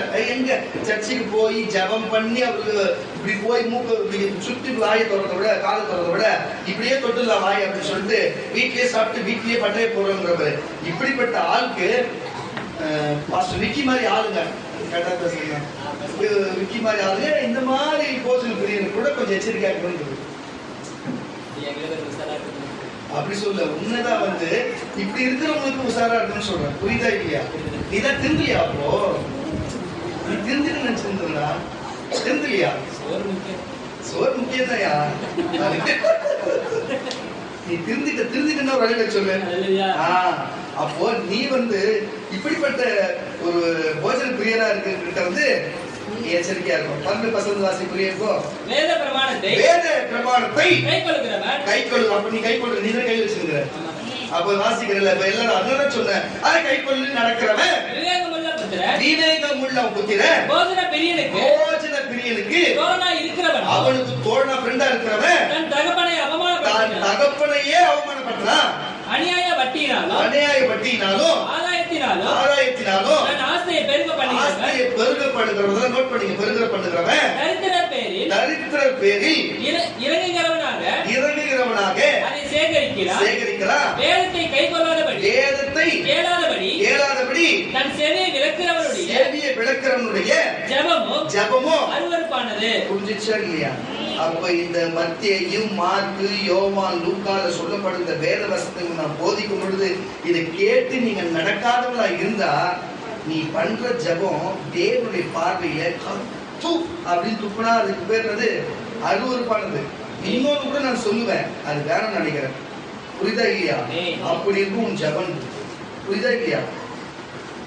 அப்படி இருக்கும் ஜெபம். அப்போ இந்த வேத வசனத்தை கேட்டு இந்த வேத வசனம் படி நடந்து அப்படி ஜெபிக்கிற ஜெபம் தான் தேவனுடைய காதுக்கு இன்பமாகும். தேவன் கேட்டு மன சந்தோஷப்பட்டு தருவாரு. நீ இதை கேட்க மாட்டேன், சபைக்கு வர மாட்டேன், இஷ்டத்துக்கு போக சபை ஊழியக்காரன் சொல்ல பேச்சு கேட்க மாட்டேன், கீழ்படிஞ்சு நடக்க மாட்டேன். ஆனா நீ முட்டி வந்துச்சு, கால் வந்துச்சு, கை வந்துச்சு, மூஞ்சி வந்துச்சு, ஆக்சிடென்ட் ஆச்சு, இதாச்சுன்னு சொல்லிட்டு நீ தேவன்கிட்ட கேட்டா உனக்கு கொடுத்துருவாரா? இது உனக்கு பருந்து ஜெபிக்கிறவங்க கேட்டா கொடுத்துருவாரா? தேவனுடைய வார்த்தையும் வசனத்தை கை கொள்ளுகிறவங்களுடைய ஜபம் தான் அவர் அங்கீகரிக்கிறாரு. வாசி பஸ்ல இருந்து டக்கு டக்குன்னு வேத பிரமாணத்தை எத்தனாவது வசனம் நீ விட்டது? 8 9 8 வசனம். அநியாய வட்டியினாலும் ஆதாயத்தினாலும் தன் ஆசையை பெருக பண்ணுகிறவன் தரித்திர பேரில் இறங்குகிறவனாக அதை சேகரிக்கிறான். வேதத்தை கேளாதபடிக்கு தன் செவியை விளக்கிறவனுடைய ஜெபமும் அருவருப்பானது. உத்தமர்களை மோசப்படுத்தி கொள்ளாத வழியிலே நடத்துகிறவன் நான் வெட்டின குழியிலே தானே விழுந்து விழுவான். உத்தமர்களோ நன்மையை சுதந்தரிப்பார்கள். அல்லேலூயா. புரியுதா இல்லையா? எவனாவது ஒருத்தன் உங்களுக்கு விரோதமா செயல்பட்டு செயல்களை செய்தாலும் சரி, அவன் வெட்டில் தானே விழுவான். அல்லேலூயா. இப்போ இந்த வார்த்தையை செவியை விளக்குறவர், வேற வசனம் சொன்னல, இந்த வழியை செவியை விளக்குறவங்களுடைய ஜெபம் அருவருப்பானதா சொன்னாங்க. இப்ப கொஞ்சம் பின்னாடி திருப்பி பாருங்க. நிறைய பேர் காண போயிட்டாங்களா? எல்லாமே இருக்கிறாங்களா? சரி, கரெக்டா போச்சு. அப்போ இவங்களுடைய ஜெபம்லாம் தேவனுக்கு அருவருப்பு இல்லை. கரணத்தட்டி சொல்லுங்க. எல்லாரும் போன அவங்க ஜெபம் தான் தேவனுக்கு அருவருப்பா இருக்கிறது. கரணத்தட்டி பெரிய கரகோஷங்கள் இருக்கிறாங்க. அப்போ தேவனுடைய வார்த்தையும் வசனத்தையுமே கேட்டு அதன்படி நடக்கணும். அதை வச்சு ஜெபம் பண்ணணும், கீழ்ப்படியணும், வாழணும். அல்லேலூயா. இதுதாங்க விஷயம் கர்த்தருடைய பிள்ளைகளே. அப்போ நமக்கு செல்வ பிரியனாகவும் பணப்பிரியனாகவும் மதுபான பிரியனாகவும் நம்ம பணத்தை இந்த மாதிரி இருக்கக்கூடாது. சிற்றின்ப பிரியனாகவும் இருக்கக்கூடாது. ஆனா பிரியனா இருக்கலாம். எப்படிங்களா? பேரின்ப பிரியனா இருக்கலாம். அல்லேலூயா. இயேசுவின் அன்புள்ள பிரியனா இருக்கலாம். வேத வசனத்தை நேசிக்கிற ஒரு பிரியமுள்ளவனா இருக்கலாம். அல்லேலூயா. சபைக்கு ஓடி தேவனை பற்றி கொள்ளுகிறதுக்கு விஷய காரியத்திலே ஒரு பிரியனா இருக்கலாம். அப்படின்னா ஒரு அல்லேலூயா சொல்லுங்களேன். ஏன்னா இயேசு அப்படித்தான் வாழ்ந்தார். அல்லேலூயா. இந்த பூமியில இயேசு அப்படித்தான் வாழ்ந்தார். நான் சொல்லுகிறேன் கர்த்தருடைய பிள்ளைகளே. இப்போ முதல் ஒரு வசனத்தை வாசிச்சோம்ல, லூக்கா சுவிசேஷ புஸ்தகம் வாசிச்சோம்ல,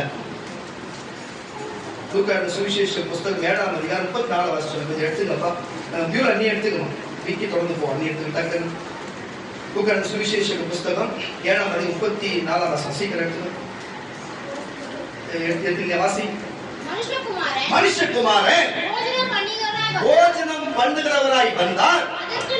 அதற்கு நீங்கள் போஜன பிரியனும் மது பிரியனுமான மனுஷன் ஆயக்காரருக்கும் பாவிகளுக்கும் சிநேகிதன் என்று. அப்போ சாப்பிடுறவங்க எல்லாமே பாருங்க, பூமியில சாப்பிடுறவங்க எல்லாருமே பாருங்க, சோறு கண்டது சோறுன்னு சொன்ன பாத்தீங்களா? அவங்க எல்லாம் வந்து பாத்தீங்கன்னா போஜன பிரிய. சாப்பிடுறவங்க எல்லாமே போஜன பிரியர் கிடையாது. தண்ணி குடிக்கிறவங்க மதுபான பிரியனும் கிடையாது. புரியுதா இல்லையா? அப்படி கிடையாது. அந்தந்த வேலைக்கு சாப்பிட்டு என்னென்ன வேலை செய்யணுமோ அதுவே தான் அது செய்யணும். ஒழிய சாப்பிட்டுட்டு வேலை செய்யணும், சாப்பிட்டுட்டு ஜெபம் பண்ணணும், சாப்பிட்டுட்டு சுவிசேஷம் சொல்லணும், சாப்பிட்டுட்டு போய் வண்டிக்கு போகணும், சாப்பிட்டுட்டு வேலை செய்யணும். இது வேற. புரியுதா? சாப்பிட்டாச்சு தூங்கலாம், சாப்பிட்டாச்சு படுத்துக்கலாம், சாப்பிட்டாச்சு உட்காந்துக்கலாம். புரியுதா இல்லை? இதுவெல்லாம் சோறு கண்டட சொல்லும். இவன் தான் மதுபான பிரியன். புரியுதா? இவன் தான் போஜன பிரியன். ஆண்டவர் அப்படி இருந்தாரா? சுற்றி பாருங்க, சகல வியாதிகளும் பிசாசும் தொடுத்துகிறோம் நன்மை செய்கிறவராலே சுற்றி திரிந்தார் என்று சொல்லுவோம். 3 வருஷமும் சுற்றி திரிகிறவராக இருந்தாரு. அவரு சோறு கண்டட சொல்ற மாதிரி உட்கார்ந்துட்டு இன்னைக்கு இந்த வீட்டுல இருந்து எனக்கு 10 நாளைக்கு உணவு கொண்டு வாங்க, அந்த வீட்டுல உணவு கொண்டு வாங்க, இந்த வீட்டுல 10 திராட்சை ரசம் கொண்டு வாங்க, அப்படியே கேட்டிருந்தாரு. அப்படி எல்லாம் பைபிள்ல இருக்கா? அவர் கொடுத்ததுதான் வரல, வரலாறு. அல்லேலூயா. அவங்க போய் இப்படி சொல்லுகிறார்கள் கர்த்தருடைய பிள்ளைகளே. உங்களை கூட நான் சொல்லுகிறேன், ஒருவேளை அதுக்குன்னு பார்த்து நம்ம சாப்பிடவே கூடாது. அப்படி இல்லம்மா, புரிஞ்சுச்சா உங்களுக்கு? எல்லாரும் சாப்பிடணும், எல்லாரும் குடிக்கணும், எல்லாரும் நல்ல உடை அணியணும், எல்லாரும் சந்தோஷமா இருக்கணும், எல்லாம் பணம் வச்சிருக்கணும், எல்லாரும் நகை வச்சிருக்கணும், எல்லாருக்கும் சொந்தமா வீடு வாசல் இருக்கணும். புரியுதா இல்லையா? எல்லாமே எங்க விடுதலை சூழ்ச்சி ஊழியர் என் பிள்ளைகளுக்கு இருக்கணும். நான் அது குறித்து எந்த தவறு நல்லா கோடி கோடியா கொடுக்கணும். ஆனா எது கொடுத்தாலும் உன்னுடைய எண்ணங்கள் எல்லாமே பணத்தின் மேலேயோ பொருள் மேலே இல்லாம உன்னுடைய பேரின்பத்தை கொடுக்கிற இயேசுநாதர் மேல் மட்டும்தான் இருக்கணும். முதல் ராஜ்யத்தை நீதித்தன் இவையாவும் இந்த உலகத்தில் யாவும் உனக்கு கூட கொடுக்கப்படும், எல்லாருக்கும் கொடுக்கப்படும், உனக்கு மட்டும் கூட கொடுக்கப்படும் என்று சொன்னார். கரகத்தை என்ன விசுவாசம்? அனைத்தாலும் பேசுற சாப்பிடுறதுனால மது பிரியன், குடிக்கிறதுனால மது பிரியனும், போஜனம் பண்ணுறதும் போஜன பிரியனும் கிடையாது. அது போதுன்ட்டு அப்படியே இருக்கக்கூடாது. அடுத்து வேலையை பார்க்கணும், சுவிசேஷம் சொல்லணும், ரட்சிப்பு நடத்தணும். எல்லாருக்கும் சொல்றேன், நிறைய எல்லாரும் நமக்கு புரியுதுக்காக சொல்றேன். இது டிவியில பார்க்கிற, இந்த யூடியூப்ல பார்க்கிற, பேஸ்புக்ல பார்க்கிற மக்களுக்கு இதை சொல்லுகிறேன். தயவு செய்து புரிந்து கொண்டு சுறுசுறுப்பாக அடுத்தடுத்து வேலையை பாருங்க. தேவனுக்காக ஊழியக்காரர்களே, உங்களுக்கு வருகிற வருமானத்தை வைத்து இப்படியே இன்னொரு நாள் போல சோர்வோடு உட்கார்ந்து இருக்கிறீங்களே, உனக்கு கொடுத்த தேவன் கொடுத்த பணத்தை எங்களுக்கு கொடுத்தாருன்னு சொன்னா இந்த செம்பேஞ்சேரியை எங்களுடைய கட்டுப்பாட்டில் வைத்திருப்போம். என்னவோ தெரியல, உங்களுக்கு கொடுத்திருக்கிறாங்க, ஆனா நீங்கள் சோம்பேறித்தனமா வந்திருக்கிறீங்க. இவர்தான் உங்களுக்கு மனம் திரும்புங்க, மனம் திரும்பு. போஜன பிரியனா இராதே, பணப்பிரியனா இராதே. அல்லேலூயா. தயவு செய்து ஓடு, தேவனுக்காக ஓடு. அல்லேலூயா. நன்றி அப்பா. அடுத்து மத்திய எழுதின சுவிசேஷ புஸ்தகம், லூக்கா எழுதின சுவிசேஷ புஸ்தகம் எடுத்துக்கோமா. லூக்கா எழுதின சுவிசேஷ புஸ்தகம் 11ஆம் அதிகாரம். லூக்கா எழுதின சுவிசேஷ புஸ்தகம் 11ஆம் அதிகாரம் 20ஆம் வசனமாக.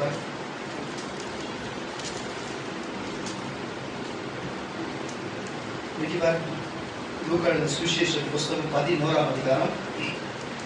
தேவனுடைய வெறுளினாலே இல்ல, எத்தனை வசனம் அது? 20 17 வரலையா? மத்திய எழுதின சுவிசேஷ புஸ்தகம் 11ஆம் அதிகாரம் 19ஆம் வசனம் கேட்டாங்க.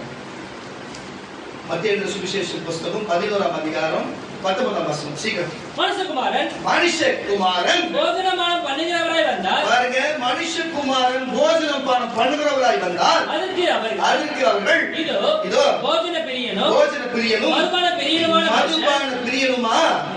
பிரியனுமான மனுஷன் ஆயக்காரருக்கும் ஆவிகளுக்கும் சிநேகிதன் என்கிறார்கள். ஆனாலும் ஞானமானது அதன் பிள்ளைகளால் நீதி உள்ளது என்று ஒப்புக்கொள்ளப்படும் என்றார். அல்லேலூயா. நான் சொல்லுகிறேன் கர்த்தருடைய பிள்ளைகளே, அதுக்கு முன்னாடி வசனம் தான் வாசியம். 19 முன்னாடி 12 வாசியம். புரியுதா பாப்போம். எப்படின்னா யோவான் போஜனமானம் பண்ணாதவனாய் வந்தான். அதற்கு அவர்கள் அவன் பிசாசு பிடித்திருக்கிறவன் என்றார்கள். மனுஷகுமாரன் போஜனம் பண்ணுகிறவராய் வந்தான். போஜனமானம் பண்ணுகிறவராய் வந்தார். அதற்கு அவர்கள் இதோ போஜன பிரியனும் மதுபான பிரியனும் மனுஷன் ஆயக்காரருக்கும் ஆவிகளுக்கும் சிநேகிதன் என்கிறார்கள். ஆனாலும் ஞானமானது அதன் பிள்ளைகளால் நீதி உள்ளது என்று ஒப்புக்கொள்ளப்படும் என்றார். அல்லேலூயா. இப்ப இது வந்து தெளிவா புரிஞ்சா இல்லையா? இது எது ஞானம், எது அறிவு, எது தேவன் கொடுக்கிற காரியம்? அந்நாட்டில் காட்டுவாசியா வாழ்ந்தார்கள். அவங்க உணவுக்காக சரி போராடினார்கள். சரிதான். அவங்க பழங்குடி மக்களாக வாழ்ந்தார்கள். சரி, போராடி நவீன காலம் வந்தது. சரியா? அதுக்கப்புறம் பணத்துக்காக ஓடினார்கள். சரி, காலம் மாறி போனது. இயேசு பத்தி அறியாத இருந்தாங்க. இன்னைக்கு இயேசு என்ற தெய்வம் ஒருத்தர் வந்தாரு. இன்னைக்கும் நமக்கு பண தேவைகள் இருக்கிறது தான், உணவு தேவைகள் இருக்கிறது தான், உடை தேவைகள், பணம் தேவை, பொருள் தேவை எல்லாமே இருக்கிறது தான். ஆனா தேவையே நமக்கு போதும் என்று, அதுவே நமக்கு இருந்தா மட்டும் போதும் என்ற மனம் தான் நமக்கு கஷ்டத்தை கொடுக்கிறது. கர்த்தருடைய பிள்ளைகளே, அப்படி அது எல்லாமே மாயா இருக்கிறது. கண்ணுக்கு முன்னாடி இருக்கிறது போல இருக்கும், ஆனா காற்றை போல பறந்துடும். ஆனா நீ எப்பொழுதும் நிரந்தரமா இருக்கிறது காரியம் இயேசுநாதர் தான் என்று நான் உங்களுக்கு சொல்ல வருகிறேன். கர்த்தருடைய பிள்ளைகளே, அதை புரிஞ்சுக்கணும் தான் இன்னைக்கு நான் பேச வருகிறேன். கர்த்தருடைய பிள்ளைகளே, வாசிக்க கேட்கலாம். வெளிப்படுத்தின விசேஷத்தின் புஸ்தகம் 3ஆம் அதிகாரம். வெளிப்படுத்தின விசேஷத்தின் புஸ்தகம் 3ஆம் அதிகாரம் 20ஆம் வசனத்தை வாசி. இதோ வாசற்படியில நின்று, இதுதான் நான் சொல்லுகிறேன். இன்னைக்கு கர்த்தருடைய பிள்ளைகளே, உங்க ஒருவேளை உங்க மனசு திருந்தி கொஞ்சம் தேவனுக்காக நான் சொல்ற வசனத்தை இந்த காதுல கேட்கறது சொல்லியிருந்த பார்த்தீங்களா? இந்த பாருங்க, வேத வசனத்தை வார்த்தையை காதை திருப்பி கொள்ளுகிறவன், தள்ளி விடுகிறவன் இல்லாம இது காதுல கேட்கிறவரும் இருதயத்தை ஏற்றுக்கொள்ளுவன் நடக்கிறவங்களை பார்த்து அவர் ஒரு உவமையா உங்களுக்கு சொல்லுவார். வாசியான வசனத்தை. இதோ வாசற்படியிலே உன் இருதயத்தை கிட்ட நின்று தட்டுகிறேன், நான் கதவை தட்டுகிறேன். ஒருவன் என் சத்தத்தை கேட்டு, இந்த இவ்வளவு நேரமா இந்த வேத வசனம் கத்தி பேசுற பாருங்க, இந்த சத்தம் இயேசுவுடைய வசனம் என்ற வார்த்தை கேட்டு கதவை திறந்தால், உங்களுடைய கதவை இருதயத்தை திறந்தா அவனிடத்திலே அவனிடத்திலே நான் பிரவேசித்து வீட்டுக்குள்ளே வந்து அவனோடு போஜனம் பண்ணுவேன். அவனோடு நான் என்ன பண்ணுவேன்? போஜனம் பண்ணுவேன். அவனும் என்னோடு போஜனம் பண்ணுவான். என்னோடு போஜனம் பண்ணுவான். எத்தனாவது வசனம் போது எத்தனாவது பாரு? 20 எத்தனாவது வாசிச்ச? 20 மட்டும் தான் வாசி. தொடர்ந்து இந்த வாசி. நான் ஜெயம் கொண்டு இதுதான் விஷயம். இப்ப நல்லா புரிஞ்சு ஃபர்ஸ்ட் வந்து மறுபடியும் ஃபர்ஸ்ட் வாசி. அப்பதான் உங்களுக்கு புரியும். இதோ கேட்டுங்க கர்த்தருடைய பிள்ளைகளே, உங்களை பார்த்து சொல்ல, ஒருவேளை மனம் திரும்பாது, இந்த வார்த்தை கேட்காம இதை வந்து Facebookல யூடியூப்ல பார்க்கிற கர்த்தருடைய பிள்ளைகளே, தயவு செய்து இந்த மத்தேயு மார்க்கு யோவான் லூக்கால சொல்லப்பட்ட வார்த்தை கேட்டு மனம் திரும்பி நான் இனிமே பணப்பிரியனாகவும் நான் மதுபான பிரியனாகவும் போஜன பிரியனாகவும் சிற்றின்ப பிரியனாகவும் நான் இருக்க மாட்டேன், செல்வ பிரியனா இருக்க மாட்டேன், நான் தேவனுடைய வசனத்தின் மேல பிரியமாய் இருப்பேன் என்று சொல்லுகிற நீ இந்த வார்த்தையை காதலை கேட்டு தள்ளாதபடிக்கு இந்த வார்த்தை உள்ள கேட்டினா இந்த வார்த்தை உனக்கு கதவை தட்டும், உன் இருதயத்தை திறக்கும். இருதயம் திறந்தா உள்ள தேவனை வாசம் பண்ணுவார். வாசி வசனமே இதோ வாசற்படியிலே நின்று தட்டுகிறேன். ஒருவன் என் சத்தத்தை கேட்டு கதவை திறந்தார். அவனிடத்திலே நான் பிரவேசித்து வீட்டுக்குள்ளே பிரவேசித்து அவனோடு நான் போஜனம் பண்ணுவேன். அவனும் என்னோடு போஜனம் பண்ணுவான். நல்லா கேட்டுங்க. அப்ப ஒரு வார்த்தை வசனத்தை கேட்டு போஜனம் பண்ணி அவர் கூட இருந்துட்டா அவன் ஊழியக்காரனா மாறினா. அவன் ஊழியக்காரனா ஆயிட்டா அவர் எப்பேற்பட்ட ராஜ்யத்தை கொடுக்க போறாரு, எப்பேற்பட்ட அதிகாரத்தை கொடுக்க போறாரு பாரு. கிட்டத்தட்ட வாசி. என்னோட அவன் போஜனம் பண்ணுவான். நான் ஜெயம் கொண்டு நான் இந்த பூமியிலே ஜெயம் கொண்டு என் பிதாவுடைய சிங்காசனத்தில் இருக்கிறது அவரோடு கூட உட்கார்ந்தது போல ஜெயம் கொள்ளுகிறவன் இந்த பூமியிலே இயேசு போல பரிசுத்தமும் முத்துவமா மதுபான பிரியனா இராம, போஜன பிரியனா இராம, செல்வ பிரியனா இராம, சிற்றின்ப பிரியனா இராம, தேவன் பிதாவுடைய பிரியமா இருந்த ஒரு வார்த்தை வசனப்படி நடந்த இயேசுநாதர் பிதாவினுடைய அங்க பாத்தீங்கன்னா சிங்காசனத்துல போய் வலது பரிசுத்துல போய் அமர்ந்தாரு. அதே இயேசுநாதருடைய வார்த்தை வசனத்தை கேட்டு இயேசுநாதர் நடந்ததை போல நீயும் நடந்தா நமக்கு என்ன வைத்திருக்கிற? போய் சொல்ல மாட்டாரு. என்ன வச்சிருப்பாரு? அவனும் என்னோட சிங்காசனத்திலே என்னோடு கூட உட்காரும்படி மடியா கூட இருக்கலாம். அவர் மடி பெருசா இருக்கும், எவ்வளவு பேருனா உட்காரலாம். என்னோடு கூட உட்காரும்படி அருள் செய்வேன். ஆவியானவர் சபைகளுக்கு சொல்லுகிறதை இந்த சபைக்கு சொல்லுகிறதை கேட்கிறவன் என்று எழுதினார். நான் எழுதி கொண்டு வந்திருக்கிறேன். அதான் சொல்லுகிறேன். நம்ம வந்து இங்க நான் பணப்பிரியனா இருக்கிற, சிற்றின்ப பிரியனா இருக்கிற, அது இருக்காது இது இருக்காதுன்னு சொல்லிட்டு சும்மா எல்லாருக்கும் வசனம் தெரியும் தான். நான் சொல்றது எதுக்கு? இயேசு சொன்னார், எப்படி இயேசு வாழ்ந்தாரோ, எதுக்குமே பிரியம் இல்லாத தேவன் மேல வசனத்தின் மேல அது பிரியப்பட்டு அப்படி வாழ்ந்தாரோ, அவர் எப்படி பிதாவின் வலது பக்கம் இருந்தாரோ, இது வலது பக்கம் அவன் கொடுக்கல, அவர் சிங்காசனத்திலே அமர பண்றார். இது எவ்வளவு பெரிய தெய்வம்! அவர் சிங்காசனத்திலே உன்னை அமர பண்ண. சரி, அமர வச்சிட்டாரு. இயேசு நியாயம் இருப்பாரா? இயேசு எல்லாரும் நியாயம் இருப்பாரா?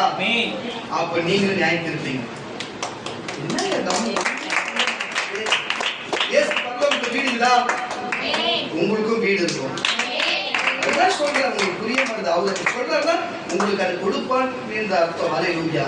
அதுதான் சொல்லுகிறேன் கர்த்தருடைய பிள்ளைகளே, தயவு செய்து புரிந்து நீங்க நடக்க வேண்டும் என்று விரும்புகிறேன் கர்த்தருடைய பிள்ளைகளே. மத்தேயு எழுதின சுவிசேஷ புஸ்தகம் 11ஆம் அதிகாரம் 37 பாரு. மத்தேயு 11:37 பாருங்க. சீக்கிரம்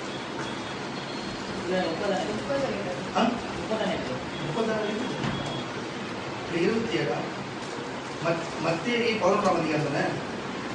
சரி, யோவான் எழுதின சுவிசேஷ புஸ்தகம் 4ஆம் அதிகாரம். யோவான் எழுதின சுவிசேஷ புஸ்தகம் 4ஆம் அதிகாரம். யோவான் எழுதின சுவிசேஷ புஸ்தகம் 4ஆம் அதிகாரம் 31ஆம் வசனம். முடிச்சலாம்.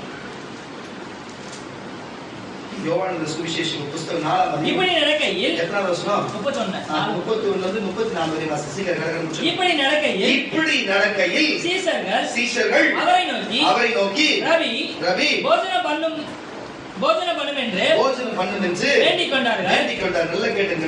என்ன நடக்குது? இயேசுநாதர் பார்த்து அவர் சுவிசேஷம் சொல்லுவதற்காக, பிரசங்கிப்பதற்காக ஊரா போயிருக்கிறார். போற இடத்துல அவரை பார்த்து நீங்க வாங்க சாப்பிடலாம் அப்படின்னு சொல்லி கூப்பிடுறாங்க. எல்லாருமே களைப்பா இருந்தா பசி எடுக்கிறத செய்யும். நல்லா புரியுதா இல்லையா? அப்ப இதுக்கு சாப்பிடுறாரு போஜன பிரியரா? அப்படி கிடையாது. எல்லாம் கேட்கறாங்க சாப்பிடலாமா அப்படின்னு சொல்லிட்டு. அவர் சொல்றாரு, நான் என்கிட்ட இருக்கிற சாப்பாடு, நான் என்கிட்ட இருக்கிற பொருள் உங்ககிட்ட கொடுத்தனா நீ ஆச்சரியப்பட்டுருவ. நீ சாப்பிட்டா உனக்கு பசி எடுக்காது, அந்த மாதிரி பொருள் இருக்குது அப்படின்னு என்கிட்ட இருக்குது. எல்லாம் யோசிக்கிறாங்க, ஒருவேளை நம்ம கூட்டத்துல வந்தவன் யாருன்னா ஏசப்பாட்ட கூட்டு போயிருக்காங்களோ, அவர் அதுதான் சொல்றாரோ அப்படின்ட்டு. மனுஷனோட சிந்தனை எவ்வளவு எப்படி இருக்கும், அவ்வளவுதான் இருக்கும். ஆனா அவர் அப்படி சொல்ல, அவர் அவரையே சொல்றாரு. அல்லேலூயா. வாசிக்கிற வசனத்தை. இப்படி நடக்கையில் சீஷர்கள் அவர்களை நோக்கி ரவி போஜனம் பண்ணும்படிக்கு என்று வேண்டிக் கொண்டார்கள். வாங்க சாப்பிடலாம் கேட்டாங்க. அதற்கு அவர் நான் புசிப்பு சாப்பிடுறதுக்கு நீங்கள் அறியாத, நீங்கள் உங்களுக்கு இது வரைக்குமே தெரியாத ஒரு போஜனம் எனக்கு ஒரு போஜனம் என்கிட்ட உண்டு என்கிட்ட இருக்கு. அப்பொழுது சீஷர்கள் ஒருவர் பார்த்து யாராவது அவருக்கு போஜனம் கொண்டு வந்திருப்பாங்க போதுன்னாங்க. ஆனா அவர் என்ன சொல்றாரு வாசி, இயேசு அவர்களை பார்த்து நான் என்னை அனுப்பினவருடைய சித்தத்தின்படி செய்து அவர்களை தட்டி ஒரு அலையா சொல்லுங்க. எப்பேற்பட்ட தெய்வம், இந்த தெய்வத்தை போய் பாருங்க, மதுபான பிரியனும் இவரை பார்த்து போஜன பிரியனுமா இருந்தாங்க. அல்லேலூயா. இவரை பார்த்து போஜன பிரியனும் மதுபான பிரியனா இருந்தாங்க. ஆனா இவர் என்ன சொல்றாரு, எங்க அப்பா எனக்கு கொடுத்த வசனமும் வார்த்தையுமே அதை நிறைவேற்றுதான்ப்பா முதல் சாப்பாடு சொல்லி. ஆனா இதே வார்த்தையை செயல்முறையா நான் ஒரு 2 பேரை பார்த்துருக்கேன். ஒரு விக்கி எப்படின்னா வேலை செஞ்சுனே இருப்போம். டீ எடுத்து கொடுத்தா டீ ஆயிடும், சாப்பிட மாட்டான். வேலை செஞ்சுனே இருப்போம். சாப்பாடு டைம் ஆயிடும், அது முடிகிறது சாப்பிட மாட்டான். நானே என்ன சொல்லிக்கூடாது, உங்களுக்கே தெரியும். நான் அப்படிதான் டீ எடுத்து டீ ஆடுவாங்க, வேலை பார்த்து செஞ்சுனே இருப்பேன். நேரம் போதே தெரியாது. வேலை எந்த வேலை, பெண் வேலை எந்த வேலை செஞ்சு முடிக்கிறது சாப்பிட மாட்டேன். நீங்க என் கூட வேலை செஞ்ச விக்கிக்கு தெரியும், சம்சாரத்துக்கு தெரியும், ஒரு சில பேருக்கு தெரியும். ஆமாண்ணா. அப்போ உலகத்துல இருக்கிற மனுஷனுக்கு நம்ம ஒரு வேலை முடிக்கணும், அந்த ஆர்வம் இருந்து நம்ம செய்யணும் போது நம்ம சாப்பாடு கூட வேணாம்னு சொல்லுதுன்னா, இந்த மாதிரி விஷயத்துக்கு எந்த விஷயத்துலயும் அப்படிதான். இன்னைக்கு ஒரு ஊழியம் காரியத்தை செய்யறோம்னா நாங்க முடிகிறதுன்னு சாப்பிட மாட்டோம். அப்படிதான் எங்களுடைய காரியமா இருக்குது. ஆனா இந்த இயேசுநாதர் எப்படி அழகா செஞ்சிருக்கிற பாருங்க. நாங்களாச்சும் எங்க தேவைக்கு சொல்றோம், ஆனா எங்க பிதாவுடைய வார்த்தையை நிறைவேற்றுறதே எனக்கு போஜனமா இருக்கு. போஜனம் இல்லாம நிற்கும் யாரும் வாழ முடியும். அப்ப மனுஷனுக்கு முக்கியமானது போஜனமா இருக்குது. அப்ப அவர் வார்த்தை தான் எனக்கு முக்கியம், அதுதான் எனக்கு போஜனம் சொல்ல வராது. வாசி அந்த இடத்துல வந்து இயேசு அவர்களை நோக்கி நான் என்னை அனுப்பினவருடைய சித்தத்தின்படி செய்து அவருடைய கிரியையை செயல்களை முடிப்பதே என்னுடைய போஜனமாய் இருக்கிறது. கரங்களை தட்டி ஒரு அலையிலே சொல்லுங்க. இப்படி இருக்கிறது கர்த்தருடைய பிள்ளைகளே. இன்னைக்கு இயேசுவுடைய வார்த்தையை நிறைவேற்றி முடிப்பதே, அவர் சித்தத்தை நிறைவேற்றி முடிப்பதே எனக்கு போஜனம் புசிப்பதா உங்களால சொல்ல முடியுமா? அப்படி உங்களுக்கு அப்படி ஒரு எண்ணங்கள் இருக்குதா? உங்களுக்கு அப்படி உணர்வு தோணுதா? அல்லேலூயா. உங்களுக்கு தோணுதா? மத்திய சுவிசேஷ புத்தகம் 11ஆம் அதிகாரத்துல எந்த வசனம் நீங்க பார்த்து எடுங்க, கொஞ்சம் நீ பார்த்து எடுங்க. நான் இங்க வேற வசனம் பார்த்துக்கிறேன். 26 வாசிக்காது. ஆம் பிதாவே, இப்படி செய்வது உம்முடைய திருவுளத்துக்கு பிரியமாய் இருந்தது. இல்ல எப்படியெனில்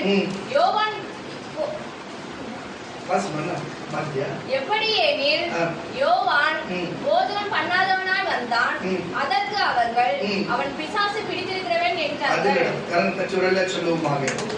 யோவான் சுவிசேஷ புஸ்தகம் 6ஆம் அதிகாரத்தில் யோவான் சுவிசேஷ புஸ்தகம் நீ அந்த 11 தேடு, மத்தேயு 11 நீ தேடு. நீ எடுத்துக்கலாம், நீ எடுத்துக்கமா. யோவான் சுவிசேஷ புஸ்தகம் 6ஆம் அதிகாரம் 27ஆம் வசனம் எடுத்துக்கணும். யோவான் சுவிசேஷ புஸ்தகம் 6ஆம் அதிகாரம் 27ஆம் வசனம் வாசிமா. கரங்களை தட்டி ஒரு அலையா சொல்லுங்க சத்தமா. உயிர் உள்ளதா வாசிங்க. பாத்துங்க, அழிந்து போகிற போஜனத்துக்காக, சோத்துக்காக அல்ல, நித்திய ஜீவன், பரலோகத்துல போகிற நித்தியம், எப்பவுமே வாழ போகிற நித்திய ஜீவன் வரைக்கும் நிலை நிற்கிற போஜனத்திற்காகவே கிரியை நடப்பீங்க, செயல்படுங்க. உங்களுக்கு பரலோகத்துல போய் இந்த மாதிரி வாசிக்கணுமே. எதுக்கு இதை சொல்லுங்க கர்த்தருடைய பிள்ளைகளே? அல்லேலூயா. உங்களுக்கு சொல்லுகிற ஒரு வார்த்தை என்னவென்று சொன்னா, இந்த பூமியில கண்ணுக்கு நேரம் இன்னைக்கு சோறு இருக்கும், சோறு செஞ்சிருப்ப, மறுநாள் பார்த்தா கெட்டு போயிடும். இருக்கிற அது மாயை. அது அல்லேலூயா. நிரந்தரமா நித்திய போஜனத்துக்காக, நித்திய ஜீவனின் போஜனத்துக்காக நீ கிரியை செய்யணும், வேலை செய்யணும், புரோஜனப்படணும், சொன்னதை செய்யணும். இதுதான் தேவன் விரும்புகிறார். கரங்களை தட்டி ஒரு அலையில சொல்லுவாங்க. வாசிமான் வசனத்தை. அழிந்த போஜனத்துக்காக அல்ல, நித்திய ஜீவன் வரைக்கும் நிலை நிற்கிற போஜனத்திற்காகவே கிரியை நடப்பீங்கள். நல்ல கேட்டுக்க, மனுஷகுமாரன், அதுதான் மனுஷகுமாரன் உங்களுக்கு கொடுப்பார். அது பிதாவாகிய தேவன் அதுக்காகவே முத்தரித்திருக்கிறார் என்று என்றார். அதை எத்தனை வசனம்? தொடர்ந்து வாசித்தேன் அப்படி. அப்பொழுது அவர்கள் அவரை நோக்கி தேவனுக்கு ஏற்ற கிரியைகளை நடப்பிக்கும்படி அதை கேட்கிறாங்க. நாங்க என்னதான் செய்யணும் கேட்கிறாங்க. என்ன செய்ய வேண்டும் என்றார்கள். இயேசு அவர்களை பிரதியுத்தரமாக நல்லா கேட்டு சென்டென்ஸா வாசிக்கணும். அது முழுசா என்ன வருதோ அப்படியே சேர்த்து வாசி, அப்பதான் புரியும். அவர் அனுப்பினவர்களை இவர்கள் விசுவாசிப்பதே கரங்களை தட்டி ஒரு அலைய சொல்ல தேவனுக்கு ஏற்ற கிரியையாய் இருக்கிறது என்றார். அல்லேலூயா. அப்படி சொல்ல வாசிக்கலாம். அதற்கு அவர்கள் அப்படினா உம்மை நம்பும்படிக்கு நாங்க காணத்தக்கதாக எங்களுக்கு ஒரு அடையாளத்தை காண்பி, என்னத்தை நடப்பிக்கிறீர்? வானத்திலிருந்து நல்ல காரண தட்டி ஒரு அலைய சொல்லுங்க. நல்லா கேளுங்க. மோசேயின் காலத்திலிருந்து வானத்திலிருந்து மன்னா கொடுக்கப்பட்டது. ஆனா என்ன நடந்தது? வாசிமா. வானத்திலிருந்து அப்பத்தை புசிக்க கொடுத்தார். எழுதியிருக்கிறபடியே நம்முடைய பிதாக்கள் வனாந்தரத்திலே மன்னாவை புசித்தார்கள் என்றார்கள். இயேசு அவர்களை பார்த்து சொல்றாரு, வானத்திலிருந்து வந்த அப்பத்தை மோசே கொடுக்கவில்லை, என் பிதாவே வானத்திலிருந்து வந்த மெய்யான அப்பத்தை உங்களுக்கு கொடுக்கிறார். பாருங்க, உங்களுக்கு கொடுக்கிறார்கள். திருப்பி வாசிப்போம், தொடர்ந்து வாசிப்போம். இல்லம்மா, விட்டு திருப்பி கண்டினியூ பண்ணுங்க. வானத்திலிருந்து வந்த மெய்யான அப்பத்தை இன்றைக்கு உங்களுக்கு கொடுக்கிறார் என்று மெய்யாகவே உங்களுக்கு சொல்லுகிறேன். வானத்திலிருந்து இறங்குகிற உலகத்துக்கு ஜீவனை கொடுக்கிற அப்பமே தேவன் அருளி அப்பம் என்றார். அப்பொழுது அவர்கள் அவரை நோக்கி ஆண்டவரே, சென்டென்ஸ் வாசி, அப்புறம் நான் என்ன சொல்றேன் வாசியா. ஆண்டவரே, இந்த அப்பத்தை எப்பொழுதும் நல்லா கேட்டுங்க, எப்பொழுது எங்களுக்கு தர போறீங்க, எங்களுக்கு எப்பவுமே தாங்க அப்படின்னு கேட்கிறாரு. அதை கேட்கிறாங்க. அது இயேசு நான் சொல்றேன் வாசி. இயேசு அவர்களை நோக்கி மோசேக்கு அப்பதான் கொடுக்கப்பட்டது, ஆனா ஜீவ அப்பம் நானே என்றார். அல்லேலூயா. இங்க வந்திருக்கிறது ஜீவ அப்பம். ஜீவ அப்பம் நானே. போஜன பிரியன் என்று சொன்னார். போஜனத்தை பார்த்து போஜன பிரியன் என்றாங்க. திராட்சரசத்தை பார்த்து திராட்சரச பிரியன்ட்டாங்க. அப்பத்தை சாப்பிட்டுக்குமா? புரியுதா இல்லையா? அதை பார்த்து போஜன பிரியன், மதுபான பிரியன்றாங்க. அல்லேலூயா. அது சாப்பிடுற நம்ம தான் போஜன பிரியன். அல்லேலூயா. சாப்பிடுற இன்னைக்கு உண்மையாவே நான் இயேசுவோட சரீரத்தையும் அவருடைய அப்பத்தையும் நான் போஜிக்க வந்தேன். போஜன பிரியனா உண்மையா நீ நான் போஜன பிரியன். அவர் சரீரத்தை சாப்பிடுற போஜன பிரியனா இருக்கிறான். ஆனா உலகத்துல மாயா இருக்கிற போஜன பிரியனா இல்ல. கிட்டத்தட்ட நம்ம கண்டினியூ பண்ணி வாசிக்கணும். என்னிடத்தில் வருகிறவன் ஒரு காலம் பசி அடையான். என்னிடத்தில் விசுவாசி நம்பிக்கையா இருக்கிறவன் ஒரு காலம் தாகமடையான். நீ என்னை கண்டிருந்தோம் நீ இவ்வளவு தடவை நீ பார்த்திருந்தோம் நம்பாத இருக்கிறீங்க சொல்லுகிறேன். கரணம் தச்சு வரையில சொல்லுவோம். வசனத்தை எடுத்தியா? இதோ தெரிந்து கொண்ட என்னுடைய தாசன். விட்டுடாது. சரி விட்டு. உங்களுக்கு இதுல இருந்து என்ன புரியுது கர்த்தருடைய பிள்ளைகளே? அல்லேலூயா. அப்போ போஜன பிரியரா இங்க நீயும் வந்திருக்கிற, நானும் வந்திருக்கிறேன். எந்த போஜனத்திற்காக? ஆண்டவராகிய அவர் சரீரம் என்று சொல்லி நானே ஜீவ அப்பம் நானே என்று சொன்னார் பாருங்க. அந்த போஜனம் இங்க வந்திருக்குது. அந்த போஜனத்தை நம்ம புசிக்க போகிறோம். அந்த போஜனத்தை புசிக்க போகிறோம். அதை காத்திருப்பவர்கள் உண்டு. ஒன்று சொல்லுகிற கர்த்தருடைய பிள்ளைகளே, இன்னைக்கு நீ எதுக்கு என்ன தப்பு செஞ்சோ தவறு செஞ்சோ எதுக்கோ உனக்கோ எனக்கு தெரியும், எனக்கோ இங்க வந்து தெரியாது. ஆனா உனக்கு தெரியும். ஒண்ணு இல்லை, அதை மன்னிப்பு கேட்டு ஆண்டவரே நான் செஞ்ச தப்புதான், இனி செய்யக்கூடாது. ஆனா நான் பிரியப்படுற உன் போஜத்து மேல, உன் திராட்சரசம் மேல நான் பிரியப்படுறேன் என்று சொல்லி நான் ஆசைப்படுறேன், எனக்கு கொடுக்கல, அதுக்கு தகுதிப்பட்டு மனசார மன்னிப்பு கேட்டு நீ இருப்பட்டு சொன்னா, முழுக்க ஞானம் பெற்றவர்கள் தங்கள் கால்களை மாறி மாறி கழுவினர் உங்களை பார்த்து சொல்லுகிறேன், உங்களுக்கு உண்மையா மனசார நீ மன்னிப்பு கேட்டீங்கன்னா அது உங்களுக்கு போஷிக்க தவிர யாருக்கு வச்சிருக்கிறாரு. ஆனா சில மிஞ்சிய நீதிமானா இருப்பார்கள், அவர்கள் ஒரு காலம் மன்னிக்கப்படுகிறதில்லை, எதிரி நரகத்துக்கு ஒப்பு கொடுக்கப்பட்டவர்கள் என்று சொல்லுகிறேன். அப்படிப்பட்ட ஆட்கள் என்ன செய்வதும், நான் தப்பு பண்ணிட்டேன் சர்ச்சில் இருப்பாங்க, திருவது நேரத்தில் அப்படி கபாரம் கைட்டு போயிடுவாங்க. நீதிமான்கள் உத்தம புத்திரர்கள், அவர்கள் உத்தம புத்திரர்கள் வயிற்றில் பிறந்தவர்கள், உத்தம புத்திரர்களுக்கு திருமணம் செய்தவர்கள், பிள்ளைகள் உத்தம புத்திரர்கள். ஏன் கலங்குறீங்க? நீ ஒரு கழுதை, நான் ஒரு கழுதையை கலங்குறீங்க, நீ ஒரு ஆள், நான் ஒரு ஆள், நீ கலங்குறேன். தேவன் நம்மளதான் தெரிஞ்சு நம்மளதான் வேணும் தேர்ந்தெடுத்து வச்சிருக்கிறாரு. மிஞ்சின பதார்த்தம் மாதிரி அப்படியே நீதியின் புத்திரர் மாதிரி அப்படியே எல்லாருக்குமே டக்குன்னு வந்து கைட்டு போயிடும்.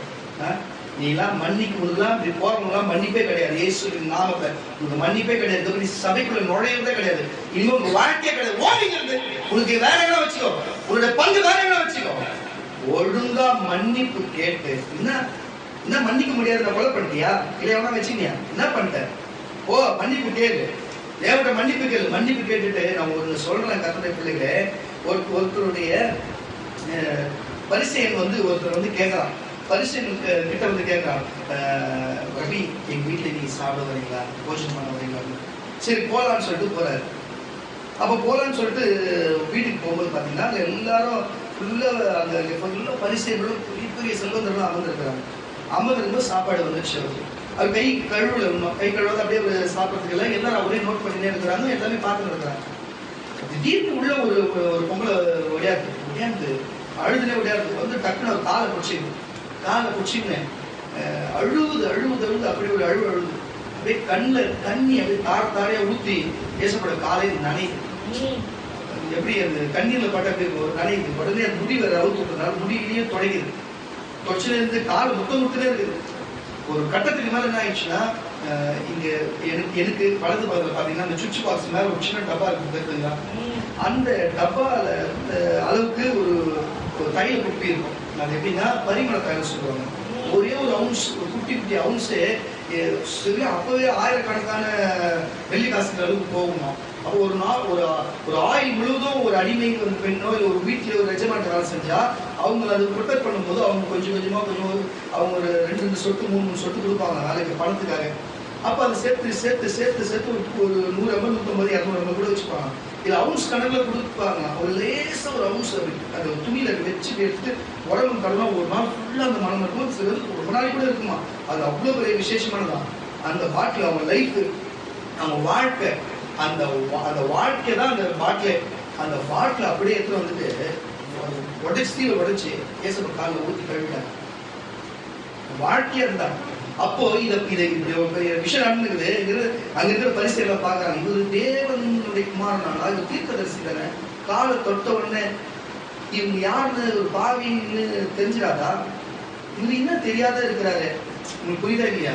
அவங்க எல்லாரும் தெரியாத இருக்கிறாரு அப்படின்னாங்க. அதுக்கு அவர் சொல்றாரு, ஏம்பா பரிசைனே என்னை வீட்டுக்கு எட்டு வந்த, நீ என் காலுக்கு தைலம் பூசினியாப்பா, என் கைக்கு முத்தம் கொடுத்தியாப்பா, இவ பாரு காலுக்கு கண்ணீர்னால என் காலை கழுவி அது தலைமுடியினாலே தொலைச்சு என் காலை இதுவரைக்கும் முத்தம் செய்து பரிமள தடுப்பிலே கடையில் இருக்கிறாரு, நீ செய்தியாப்பா இத? அப்போ பக்கத்துல கேட்கிறாங்க, நீங்க அதிகமா எவன் பாவம் செய்திருக்கிறானோ அவன் பாவம் மன்னிக்கப்பட்டிருந்தா அவன் அதிகமா நேசிப்பான். எவன் பாவம் கம்மியா செஞ்சிருக்கிறான்னு நினைச்சுக்கிறானோ அவனுக்கு மன்னிக்கப்பட்டிருந்தா அவன் கம்மியா நேசிப்பாங்க. அப்ப அவன் பாவிதான், அவன் அதிகமா பாவம் அவன் ஒத்துக்கிறான். அவ்வளோ பாவத்தையும் உன் பாவம் மன்னிக்கப்பட்டது, நீ போ உன் பாவம் முழுக்கும் மன்னிக்கப்பட்டதுன்னு சொன்னா யாருக்கு நேசிப்பாங்க? பாவம் அதிகமா செஞ்சவங்க நேசிப்பாங்க. அது போல வந்திருக்கிறவங்க எல்லாம் எப்படிப்பட்டவங்க? அதே முடியா. அப்போ உங்களுக்கு இன்னொரு விஷயம் சொல்ற மாதிரி பரிமள தைலத்தை குறிச்சு, பரிமள தைலம் உடைச்சு ஒருத்தவங்க பாதத்துல ஊத்துறாங்கன்னா சாதாரணமா இது வரலாறு, இதெல்லாம் வந்து இஸ்ரவேல் வரலாறு. முதல்ல நம்ம இயேசுவை பத்தி தெரிஞ்சா இஸ்ரவேல் வரலாறு படிங்க, யூதருடைய வரலாறு படிங்க, அப்பதான் உங்களுக்கு தெரியும். ஏன்னா பைபிளுக்கு அப்படியே படிச்சு உங்களுக்கு புரியாது. இஸ்ரவேல் வரலாறு படிங்க.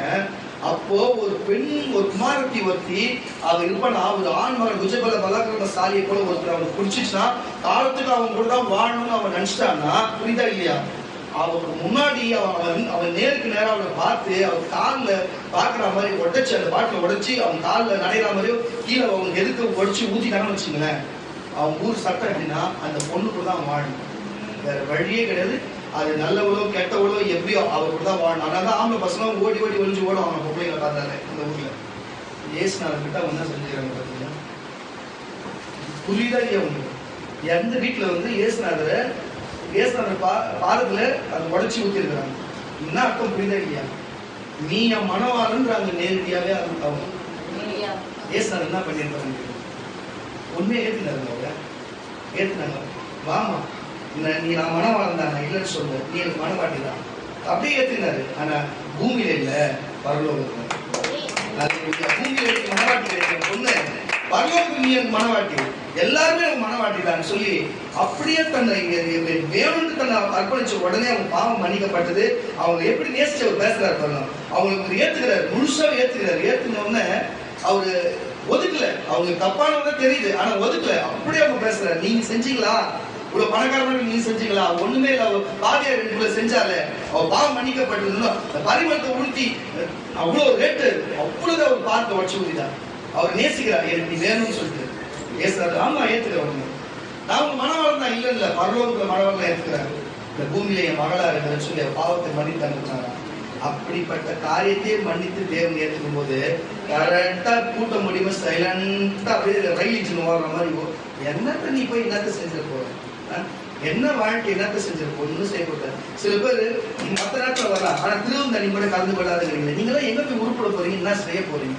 வராதவங்க சொல்ற நீங்க எங்க போய் உருப்பட போற, வாழ்க்கையில எல்லாம் நடக்க போகுது. நாளைக்கு கேஸ் நாடு வந்தா, நாளைக்கு கேஸ் நாடு வந்தா, நாளைக்கு மறுநாள் கேஸ் நாடு வந்தா, திருவிருந்து எடுக்காதவன், திருவிருந்து வாங்காதவன், புஷிக்காதவன் ஒருத்தவங்களும் பரல வர முடியாது. மனசுல வச்சுங்க. அல்லேலூயா. அத உதாசம் வந்திருக்குன்னா, நான் ரோட்ல கடையில வாங்கி வந்திருக்கிறேன்னா, இல்ல எங்க கடையில இருந்து வாங்கி வந்திருக்கிறேன், இதுக்குன்னு உபவாசம், இதுக்குன்னு காத்திருந்து ஜெபித்து நைட்டுக்குள்ள இதை செஞ்சு கொண்டு வந்து உங்களுக்கு கொடுக்கணும்னு சொல்லி தேவன் காத்திருந்து உங்களுக்கு ஒரு வாட்சம் ஒரு வார்த்தை எல்லாத்தையும் போட்டு உங்களுக்கு கொடுக்கணும்னா, நீங்க சைலண்டா கிளம்பி போவீங்க, திருவிழா வரமாட்டீங்க. உங்களுக்கு எவ்வளவு திமிரு இருக்கும். உங்களெல்லாம் கத்துக்கும் போதாலும் நியாயம் தீர்ப்பாரு. அது கண்டிப்பா இந்த ஜனங்களே பார்க்க உங்களை. ஒருவேளை ஆமா நான் பாவிதான், தேவனை மன்னிக்கணும், நான் செஞ்சுட்டேன், இனிமே செய்ய மாட்டேன்னு ஒப்பு கொடுத்துப்பாரு. அதை விட என்னையாகுது பாவம். ஏன் பாருங்க, பேதுரு இவர் யாருமே இன்னும் தெரியாதுன்னாரு, ஆனா அப்படியே மன்னிச்சாரு. ஏசா பறிச்சாரே இல்லையா? 2 கல்லர் இருந்தாங்க, அது ஒரு மன்னிச்சாரே இல்லையா? அதே யூதாஸ் காரியத்தை கூட இயேசு இவன் காட்டி கொடுத்தான். ஆனா இயேசு கிட்ட மன்னிப்பு வேணும், இயேசு மன்னிச்சுக்க மாட்டாரா? எல்லாரையும் மன்னிச்சுக்காரு. அதை விடதாங்க நம்ம பாவம் செஞ்சுட்டோம். போங்க மன்னிப்பு கேட்டு விசுவாசிக்கிற வார்த்தைகளின்படி நீங்க உலகத்துக்கு போஜன பிரியனா இராதபடிக்கு, உலகத்துல பண பிரியனா இராதபடி, செல்வ பிரியனா சிற்றின்ப பிரியனா இராதபடிக்கு, தேவனா பிதாவினாலும் இயேசுவினால் அவர் வார்த்தை வசனங்கள் பிரியமா இருந்து அவருடைய சரீரம் ரத்தம் என்னும் இந்த போஜன பிரியனா நீ வாழ்வா என்று சொன்னா, பாவ மன்னிப்பு, பரலோக ராஜ்யம், நித்திய ஜீவனை கொடுத்து அவர் சிங்காசனத்தில் உன்னை அமர வைத்து உலகத்தை உலகத்து மக்களை நியாயத்தின்படி வைத்து தான் பிள்ளையாய் உன்னை பார்க்க அவர் உனக்கு நித்திய ஜீவனை கொடுத்து அந்த பரலோகத்தில் உனக்கு இடத்தை கொடுத்து புதிய பூமியில மறுபடியும் கொண்டு வந்து 1000 வருஷம் அரசாட்சியம் வாழ வைக்கிற தேவனாய் இருக்கிறாரு. சிற்றின்பத்தை விட்டுவிடு, இதெல்லாம் காணக்கூடாத எப்பொழுதுமே நிரந்தரமாக இருக்கிற பேரின்பம் இருக்கிறது. சித்தர்களுக்கு அநேகர் கிடைக்கல, யோகிகளுக்கு கிடைக்கல, ஞானிகளுக்கு கிடைக்கல, உலகத்தில் எத்தனையோ கிறிஸ்தவ என்று சொல்லப்படுறது எவனுக்கும் கிடைக்கல. ஆனா உனக்கும் எனக்கு அந்த சாக்கியத்தை கொடுத்திருக்கிறார். பயன்படுத்திக்கோமா மகளே, பயன்படுத்திக்கோ மகளே, பயன்படுத்திக்கோ. இதுக்காகத்தான் இவ்வளவு போராட்டங்களை காத்து சொல்லுகிறேன். விசுவாசிக்கிறவர்களுக்கு புரியும். மற்றபடி கால்களை கழுவாதவர்கள் வெளியே கழுவி கொள்ளுவாங்க. கழுவி சகோதரிமார்கள் எல்லாம் இடது பக்கத்திலும், எனக்கு இடது பக்கத்திலும், சகோதரிமார்கள் வலது பக்கத்திலும் எல்லாரும் முழங்கால் படிக்கிட்டு உங்கள் பாவங்களை அறிக்கையிட்டு காத்து கொண்டிருப்போம். உங்களுக்காக